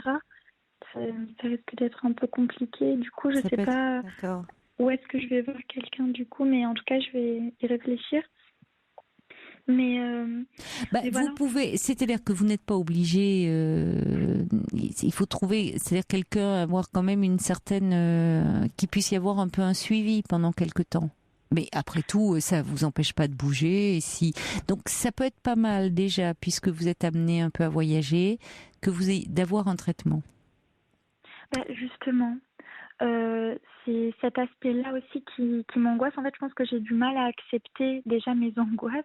Et c'est ce qui me fait aussi angoisser, c'est le fait d'être dépendante de quelque chose. En fait, vu que j'aimerais juste être comme tout le monde, en fait, pas me sentir comme ça. Mais alors, je vais vous dire, Linda, l'angoisse, c'est quelque chose qui est très répandu. Je vais vous dire même, la philosophie en parle. C'est un peu quel est l'être humain qui à un moment n'a pas eu ressenti un peu d'angoisse, des moments d'angoisse. On vit dans une société qui est quand même assez anxiogène, il faut dire ce qui est. Alors maintenant, après, tout est une question d'intensité, évidemment. Hein, c'est-à-dire que là, c'est très intense. Et comme vous dites, voilà, c'est violent et ça devient très handicapant pour vous. C'est pour ça qu'il est important de pouvoir en parler. Mais ça ne fait pas de vous une personne anormale ou encore moins une personne folle. Et quand bien même, d'ailleurs, vous iriez voir un médecin psychiatre, parce qu'après tout, c'est eux qui peuvent aussi prescrire, le médecin généraliste peut le faire, hein, mais qui peut évaluer, qui peut vous prescrire des anxiolytiques, parce que les psychiatres ne traitent pas que les cas de folie, mais un moment de mal-être ponctuel, vous voyez ? Et ça ne fait pas de vous n'allez pas être dépendante. Le problème, c'est que l'angoisse, si vous le laissez, ça peut s'accentuer. Donc, je vous dis pas simplement d'avoir un petit traitement, déjà pour prévenir ces crises et ne pas vous laisser déborder par elles, mais bien sûr aussi d'en parler. Et il s'agit pas. Il y a des les anxiolytiques, c'est pas les médicaments auxquels on est le plus dépendant. Il y a par exemple, les hypnotiques, ce qu'on appelle les somnifères. Il y a un plus gros risque d'accoutumance. Parfois, on n'a pas le choix parce que si on a vraiment une personne qui n'arrive pas à trouver le sommeil, il vaut mieux sur un temps court lui prescrire des hypnotiques, des somnifères, que de la laisser s'épuiser. Mais franchement.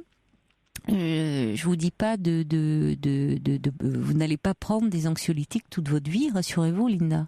C'est simplement quand vous sentez la crise monter que vous puissiez en avoir pour calmer ça, pour être moins mal déjà. Oui, et parallèlement, physiquement, bien sûr. Mais après, les idées, elles sont toujours là, je veux dire. Mais c'est pour ça qu'il faut parler.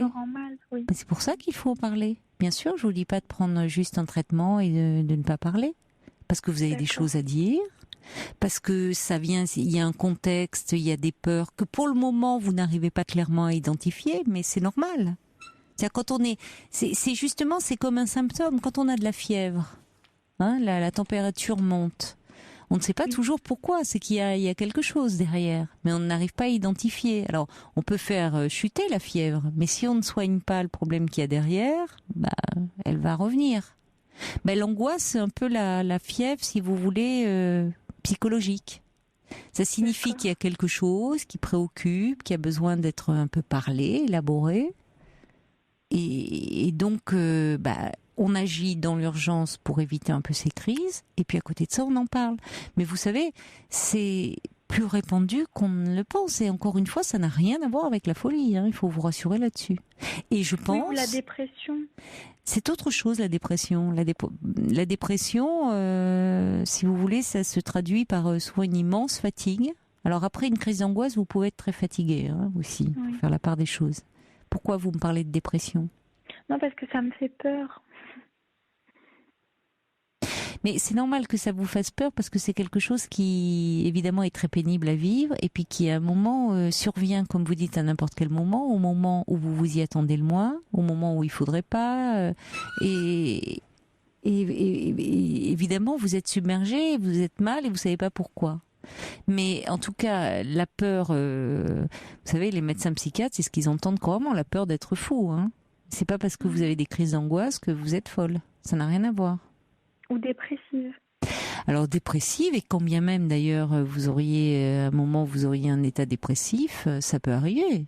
Mais c'est autre chose, la dépression. C'est, si vous voulez, une immense fatigue, plus envie de faire des choses pour lesquelles jusque-là on avait du plaisir. Ça peut être des difficultés à trouver le sommeil ou au contraire beaucoup dormir, une perte d'appétit, ça peut être des idées noires. Le mieux, si vous voulez faire un peu un petit état, déjà, vous voyez avec un médecin traitant, il faudrait que vous en trouviez un qui soit à l'écoute et lui parler un peu de votre état. Vous pouvez peut-être... vous êtes à la fac ? Non, dans une école. Dans une école. Bon, donc il n'y a pas de psy dans l'école ? Non. Sinon il y a les CMP, mais il y a des délais d'attente. Ça m'ennuie un peu parce que c'est un peu long. Or là, il faudrait quand même que vous voyiez un médecin pour ne serait-ce déjà avoir un traitement un peu pour vous apaiser. Comme le dit Monica, quand on a mal à la tête, on prend quelque chose. Donc, quand il y a une angoisse comme ça, qui fait mal physiquement, c'est qu'on est mal moralement, il y a aussi des choses qui peuvent vous soulager. Pourquoi ne pas les prendre ?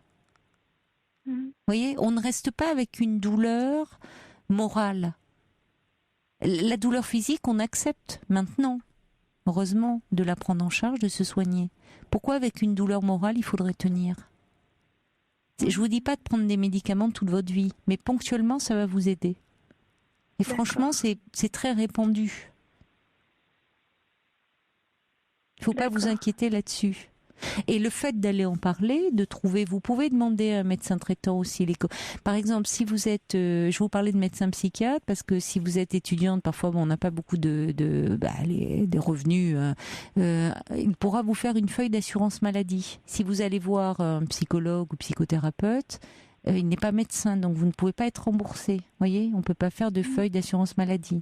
Donc votre médecin peut-être souvent les médecins généralistes sont en contact avec des confrères psychiatres qui ne font pas seulement des prescriptions, mais qui peuvent aussi vous écouter et vous parler et vous proposer un petit soutien. Il ne s'agit pas de vous lancer dans une thérapie sur des années, mais ponctuellement. Je pense, je peux me tromper, il y a certainement d'autres facteurs, mais vous le dites aussi que le fait, même si vous êtes bien, même si vous êtes heureuse dans vos études, même si vous avez des amis, c'est pour ça que ça ne fait pas vraiment penser à un état dépressif, mais plutôt un état d'anxiété, d'angoisse, comme vous le dites. Le fait d'avoir quitté quand même votre milieu familial, ça joue. C'est pas simple. Oui, même si c'était pas la première fois. Oui, même si c'est pas la première fois. D'accord. Oui, ça peut arriver. Là, c'est un peu différent. Je ne sais pas après, qu'est-ce que vous êtes en train de vivre en ce moment ? Comment est-ce que vos parents aussi supportaient bien cette séparation ? Il y a plein de choses qui entrent en ligne de compte. On ne va pas, Linda, trouver ce soir l'origine de vos angoisses. C'est pas ce soir, d'accord ? Et la priorité pour le moment, elle n'est pas tellement là. C'est déjà que vous vous rassuriez en vous disant que ce que vous vivez, et beaucoup de gens peuvent traverser des moments comme ça et sans être fous. Ça n'a rien à voir avec la folie. On entend, vous êtes parfaitement sensé quand vous me parlez. Oui. Mais simplement, c'est pour ça que c'est important que vous preniez quand même, que vous ayez même sur vous un petit traitement. Déjà, je vous assure qu'il y a des personnes, le simple fait de savoir qu'elles peuvent prendre un petit comprimé si elles sont submergées, ça passe. Ça les rassure. Mais oui, c'est rassurant, bien sûr. Mais en fait, j'ai un problème, excusez-moi, avec l'idée d'avoir quelque chose en fait. C'est ça que j'ai du mal à accepter. Mais oui, mais parce que c'est comme l'angoisse ou oui, c'est bien ça. Mais oui, mais c'est bien ça. C'est comme s'il fallait que tout aille bien. Oui, mais que tout soit lisse. Trop lisse peut-être. Justement, qu'est-ce qui se cache derrière cette jeune fille qui veut être si lisse en apparence ? Je ne sais pas. Bon, et qui peut-être travaille très bien, et qui fait tout très bien, et qui est une élève brillante, et bon, vous voyez, peut-être tout dans la perfection, et qui contrôle tout. Oui, il y a peut-être quelque chose qui nous échappe, qui vous échappe, mais ça n'a rien de grave. Vous n'avez pas quelque chose, il n'y a pas une maladie derrière ça. C'est un symptôme. Je vous dis, l'angoisse... je connais pas un être humain qui, à un moment de sa vie, n'est pas connu comme ça, un moment d'angoisse. C'est vrai. Mais bien sûr, ça fait partie. Plongez-vous dans des livres de philo, on ne parle que de ça. Les philosophes répondent depuis la nuit des temps à ces questions-là. C'est une question existentielle, donc c'est pas étonnant que vous vous posiez des questions existentielles. Donc ça fait pas de vous quelqu'un de malade. Maintenant, ce qui est embêtant, c'est l'intensité que ça prend. Et plus vous allez vouloir contrôler ça en vous disant j'ai rien, je suis normal, plus ça va venir, voyez, dire quelque chose, frapper à la porte en disant qu'il y a quelque chose qui a besoin de se parler. Mais à votre âge, à 21 ans, se poser des questions sur sa vie, sur le sens de sa vie, non seulement ça n'a rien d'alarmant, mais je trouve ça même, c'est même un signe de maturité. Donc ça n'a rien d'alarmant. Simplement, il ne faut pas rester avec quelque chose qui vous fait souffrir. Je vous propose qu'on accueille Virginie, qui patiente depuis un petit moment au 3921 et qui voudrait vous parler. Vous allez voir que vous n'êtes pas la seule à avoir des crises comme ça d'angoisse. Bonsoir Virginie. Bonsoir Caroline. Bonsoir. Bonsoir Linda. Bonsoir. Merci de me recevoir. Elle a un petit peu stressée, rien qu'à écouter, j'ai un peu la crise d'angoisse qui arrive.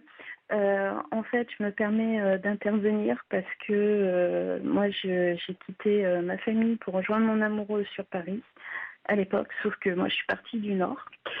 Et pareil, là-bas, ça a été vraiment des grosses crises d'angoisse dans les transports en commun, à l'époque, ce qui m'avait aidée, c'était en effet de voir un psychiatre qui m'a appris à réfléchir, à prendre de la distance et de voir ce qui n'allait pas.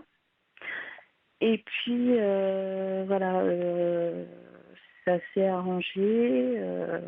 Maintenant, je suis mariée, j'ai un petit garçon.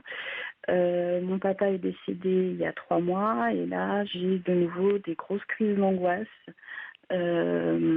notamment des angoisses de mort imminente, d'impression d'avoir une crise cardiaque, d'avoir une rupture d'anévrisme, des choses comme ça, ou l'impression de plus pouvoir respirer, voilà.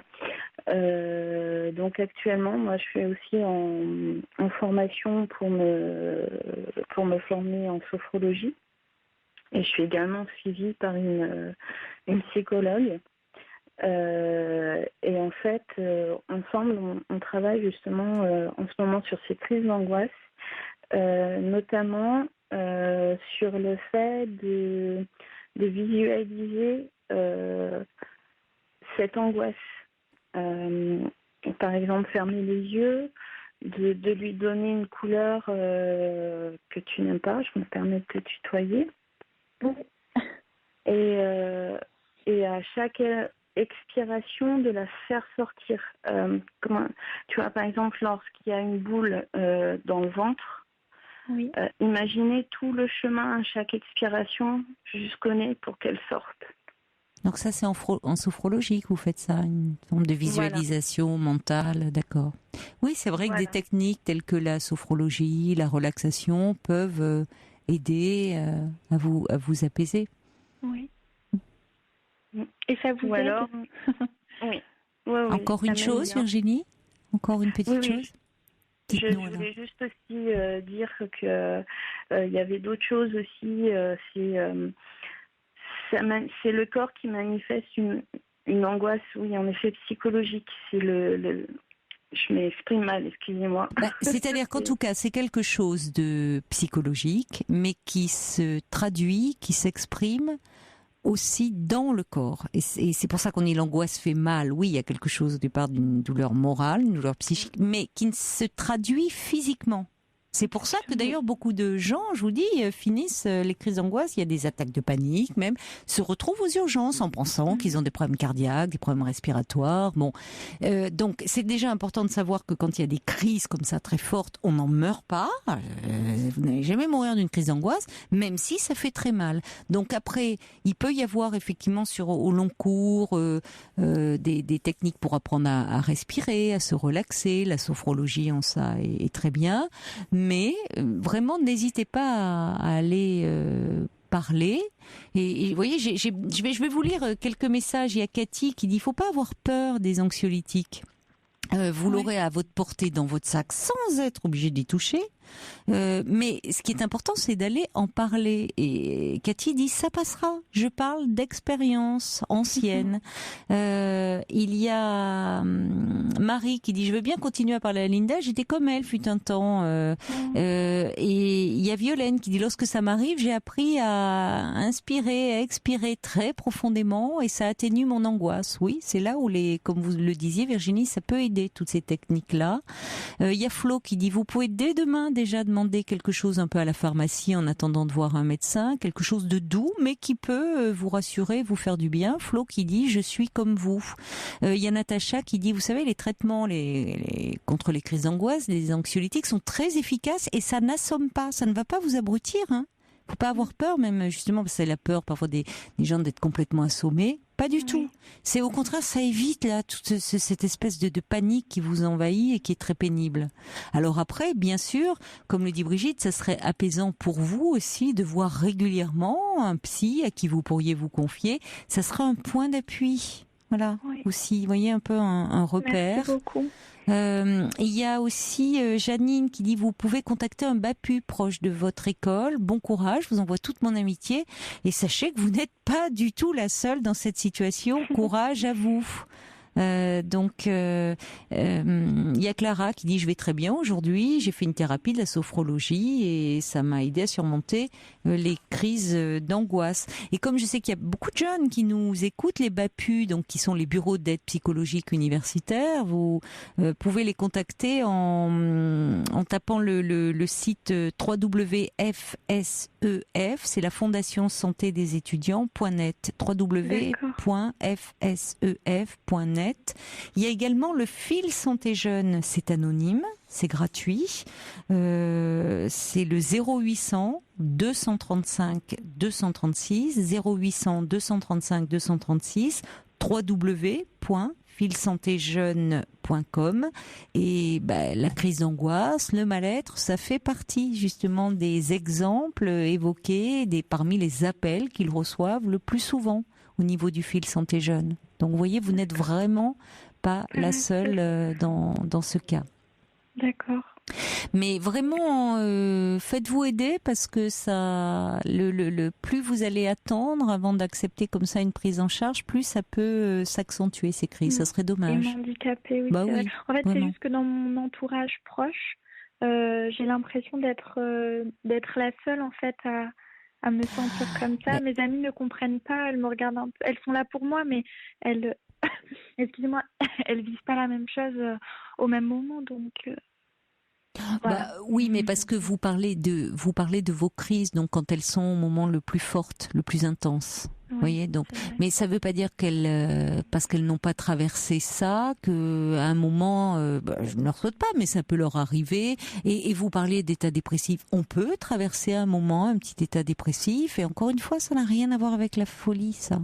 Donc bon, mais peut-être qu'il y a aussi chez vous cette image d'être une jeune fille comme ça. Ben oui, vous étiez dans votre cocon jusque-là protégée, et puis là vous êtes en train de, c'est votre avenir, vous préparez, c'est la vie, c'est pas facile, c'est un passage où vous savez, il y a beaucoup. Je vais vous dire une chose aussi, il y a beaucoup vous en parlez vous, et c'est bien que vous osiez en parler, mais il y a beaucoup de jeunes qui n'osent pas en parler. Pourquoi croyez-vous qu'il y ait des numéros tels que le fil santé jeune et autres? Parce que il y a beaucoup de gens qui justement par peur vivent ça en silence, par peur d'être fous, par peur d'être jugés et qui ne disent rien. Et vous en avez peut-être d'ailleurs parmi vos amis, mais qui au fond n'osent pas le dire.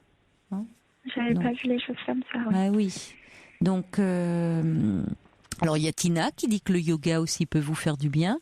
Elle dit que ça fait 20 ans et qu'elle s'est vue rester 1 heure sur un quai du métro avant de pouvoir dans le métro. Vous n'êtes pas la seule.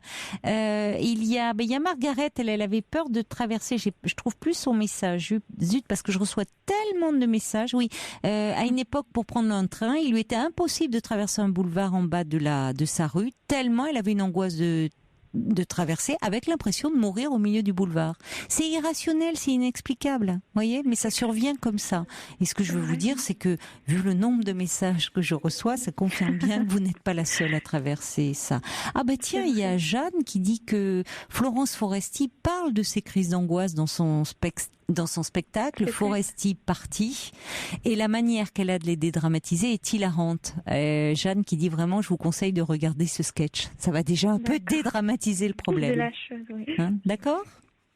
Donc, voyez déjà peut-être demain avec votre pharmacie quelque chose d'un peu léger. Prenez rendez-vous avec un médecin et voyez pour trouver un psy à qui vous pourrez parler de ça. Et vous allez voir, ça va aller mieux. Merci beaucoup, en tout cas, je vous remercie. C'est moi qui vous remercie de votre appel, Linda. Je voulais juste rappeler à Linda qu'en effet, de temps en temps, l'anxiolytique sert de béquille. Oui. Oui.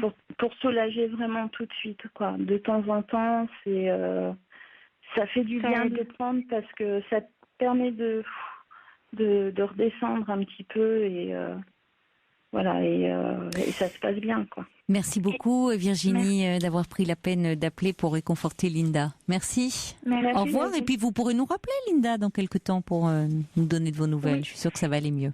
J'ai juste une dernière question. Est-ce que les anxiolytiques, ça se prend aussi dans les cas de, pas de crise d'angoisse, mais de mal-être soudain, c'est-à-dire de baisse de régime, on va dire? Non, c'est différent. Non, pas du C'est tout. différent. Les anxiolytiques, c'est vraiment pour la crise d'angoisse, pour le mal-être, baisse de régime. Il faut un petit peu en parler. Et je vous dis, ça serait peut-être une bonne chose, si vous voyez un médecin traitant, qu'il vous donne l'adresse d'un médecin psychiatre. Faut pas avoir peur, parce que c'est lui qui sera le plus à même d'évaluer ça, la différence entre l'angoisse, la dépression, ce que vous appelez les baisses de régime, que c'est pas forcément une dépression, ça peut être de la fatigue, c'est normal quand on est étudiant. Donc, vous posez beaucoup de questions par rapport à ça. Allez en parler à un spécialiste. Merci Caroline. Oui. Quand il y a des spécialistes, quand on est enfant, on voit un pédiatre. Quand une jeune femme, vous voyez certainement un gynécologue. Eh bien, quand on a comme ça des maux de l'âme, des angoisses, des doutes, on va voir un médecin psychiatre. C'est son métier, c'est lui qui sera le plus à même de vous rassurer. D'accord ? Très bien. Bon courage. Au revoir Linda. Merci, bonne soirée. Virginie. Au revoir. Je vous en prie. Au revoir. Alors, un petit message qui dit, je comprends tout à fait ce que veut dire Linda par cette peur de devenir folle, parce qu'on a tellement peur de le devenir à ce moment-là à cause de cette crise d'angoisse, tellement c'est fort. Oui, mais ça c'est aussi très courant. Et si Linda est encore à l'écoute, vraiment, on a eu plein d'appels au 3921 de gens qui disaient que ça pouvait les prendre aussi comme ça dans les transports en commun, et c'est vrai que c'est forcément très désagréable. Donc surtout, allez en parler de vos angoisses, c'est important parce que c'est ce qui permet de dédramatiser les choses et vraiment de petit à petit eh bien faire qu'elle s'arrête, en tout cas qu'elle diminue en intensité. Vous me demandez des livres sur les angoisses des jeunes, il m'en vient pas à l'esprit comme ça, il y a beaucoup de livres qui sont bien faits, mais je vous dis c'est pas une pathologie, hein, l'angoisse, c'est bon, donc il y a l'angoisse chez les jeunes n'est pas forcément différente de l'angoisse chez les gens plus âgés. Non, ça me vient pas comme ça, mais promis, si j'ai un titre là-dessus, je vous en parlerai. On va accueillir David. Bonsoir David. Bonsoir Caroline. Bonsoir. Mon sujet va être un peu plus léger, on va dire. Oui, écoutez, c'est bien. Voilà. Qu'est-ce que je pourrais vous dire ? Je suis un peu perdu, on va dire. Alors, je vais vous aider un petit peu parce que malheureusement, il est minuit 51 et donc je vais essayer de poser un peu le décor pour qu'on ait un peu le temps quand même de se parler. Je crois que vous avez une relation avec un jeune homme qui a 28 ans, vous en avez 45. Tout à fait. Et vous dites que il vous fait part de sentiments qu'il a pour vous, mais qu'en même temps, il est fui. Voilà, ouais. En fait, niveau religion, il est musulman, donc c'est vrai que ça se fait pas trop non plus d'être gay dans cette religion-là. Puis dans sa famille, c'est mal accepté. Dans toutes les religions, vous savez, c'est compliqué. Toutes les religions ont un problème avec l'homosexualité. Hein. Et donc, voilà, donc il y a 2 mois, je crois que je lui ai dit, on arrête tout, et ça sert à rien, quoi. Et puis, il me rappelle, quoi. Et il me fait part de ses sentiments. Mais moi, je ne sais plus où j'en suis, quoi. Je ne sais pas si je dois attendre quelque chose, si je dois tout arrêter. Et quand il vous fait part de ses sentiments, qu'est-ce qu'il exprime au juste ? Je suis la personne qu'il recherche. J'ai exactement tout ce qu'il recherche chez quelqu'un. L'âge ne fait pas, il n'y a pas de barrière avec l'âge, il n'y a pas de. Mais parce qu'il sent aussi une écoute chez vous. Enfin, vous l'avez rencontré dans quel contexte, ce garçon ? Moi, je sortais d'une relation compliquée, on va dire. Et voilà, j'ai passé une annonce, il a répondu. Ça devait être juste une histoire d'un soir, on va dire, entre guillemets. Oui, d'accord. Et il y a eu un truc. Et il s'est passé quelque chose entre vous. Le premier soir, on a beaucoup parlé. D'accord. Et bon, après, on a eu une passé, on va dire. Non, non, mais ça c'est important. Je pensais que jusqu'à qu'il parlait de ce qu'il éprouvait pour vous, mais qu'il n'y avait pas eu de relation. Or, vous avez vécu quelque chose, d'accord ? Voilà, ouais. Et après, bon, voilà, on s'était mis d'accord que c'était juste comme ça, quoi. Et il m'a rappelé, donc on s'est revus.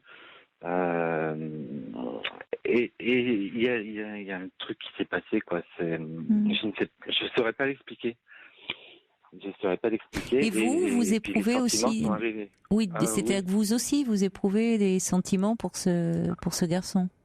Ouais, mais ils sont pas arrivés tout de suite. C'est pas. Voilà, c'est bien 2 mois après, quoi. Bah, vous le trouvez quoi attachant finalement dans il est perdu. Il est perdu. Il est complètement perdu, ouais. Mais c'est-à-dire qu'aujourd'hui, il vous parle des sentiments qu'il a pour vous, mais au fond, il n'assume pas ça. Voilà. Il n'assume. Pas du tout. C'est pas tant lié par rapport à vous. Il n'assume pas le fait d'avoir des sentiments pour un homme. Je pense que c'est ça, ouais. Est-ce que jusque-là, il assumait d'avoir des relations sexuelles tant qu'il n'y avait pas de sentiments, peut-être ? Est-ce que c'était plus simple pour lui ? En fait, il n'a pas eu beaucoup de relations avec des hommes. Et je trouve qu'il en a eu 2, plus moi, donc moi le 3e, quoi. Et vous savez si auparavant il avait été pris dans un dilemme comme ça, ou est-ce que justement il limitait à des relations sexuelles et que dans la mesure... C'était juste relations sexuelles. Oui. Il n'y avait pas de, donc ça lui posait moins de problèmes peut-être. Voilà. Là, c'est qu'il se sent attaché à vous. Je pense qu'il l'est. Oui, il l'est. Il l'est, c'est sûr. Mais vous, ça vous met dans une position infernale, c'est-à-dire qu'en fait, aujourd'hui, il vous exprime ses sentiments, mais en fait, il vous dit qu'il n'est pas en mesure de vivre une histoire avec vous.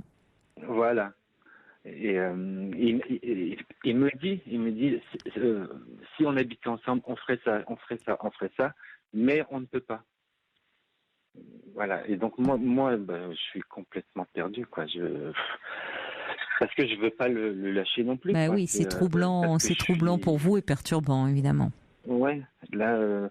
Et vous ne pouvez pas forcer les choses parce qu'il pourrait vous en vouloir. Enfin, et puis de toute façon, il est dans une ambivalence terrible. Il est écrasé par une culpabilité. Ouais, c'est ça. Je veux pas le forcer à rien, quoi. Je le laisse venir, en fait. C'est pas moi bon, je l'appelle de temps en temps, mais c'est lui qui revient à la charge, on va dire. C'est il faut qu'on se voit. Mais quand vous voyez, est-ce qu'il accepte d'avoir une intimité avec vous ou finalement il ne veut...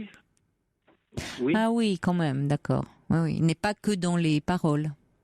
Non, après, bon, on peut se voir sans qu'il y ait rien, quoi.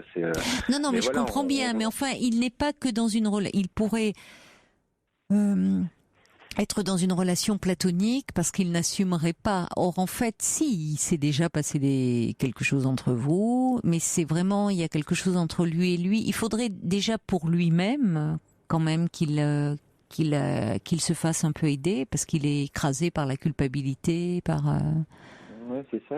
Déjà, lui, tant qu'il ne vit pas, tant qu'il n'est pas bien avec lui-même et qu'au fond, il ne s'accepte pas tel qu'il est, ça va fortement peser sur votre relation. Et vous, même si vous avez des sentiments pour ce garçon, que vous le trouvez très attachant et que, au bout d'un moment, ça risque de devenir un peu difficile, compliqué, voire, voyez, vous pourriez, malgré vous, en être blessant, parce que... Oui, mais voilà, c'est que j'arrive à doser les paroles avec lui sans être trop démonstratif, parce que je veux pas non plus tomber dans le piège de tomber amoureux de lui alors que je sais qu'il n'y aura pas de retour. Mais je comprends, mais c'est compréhensible, David, que vous vous protégiez.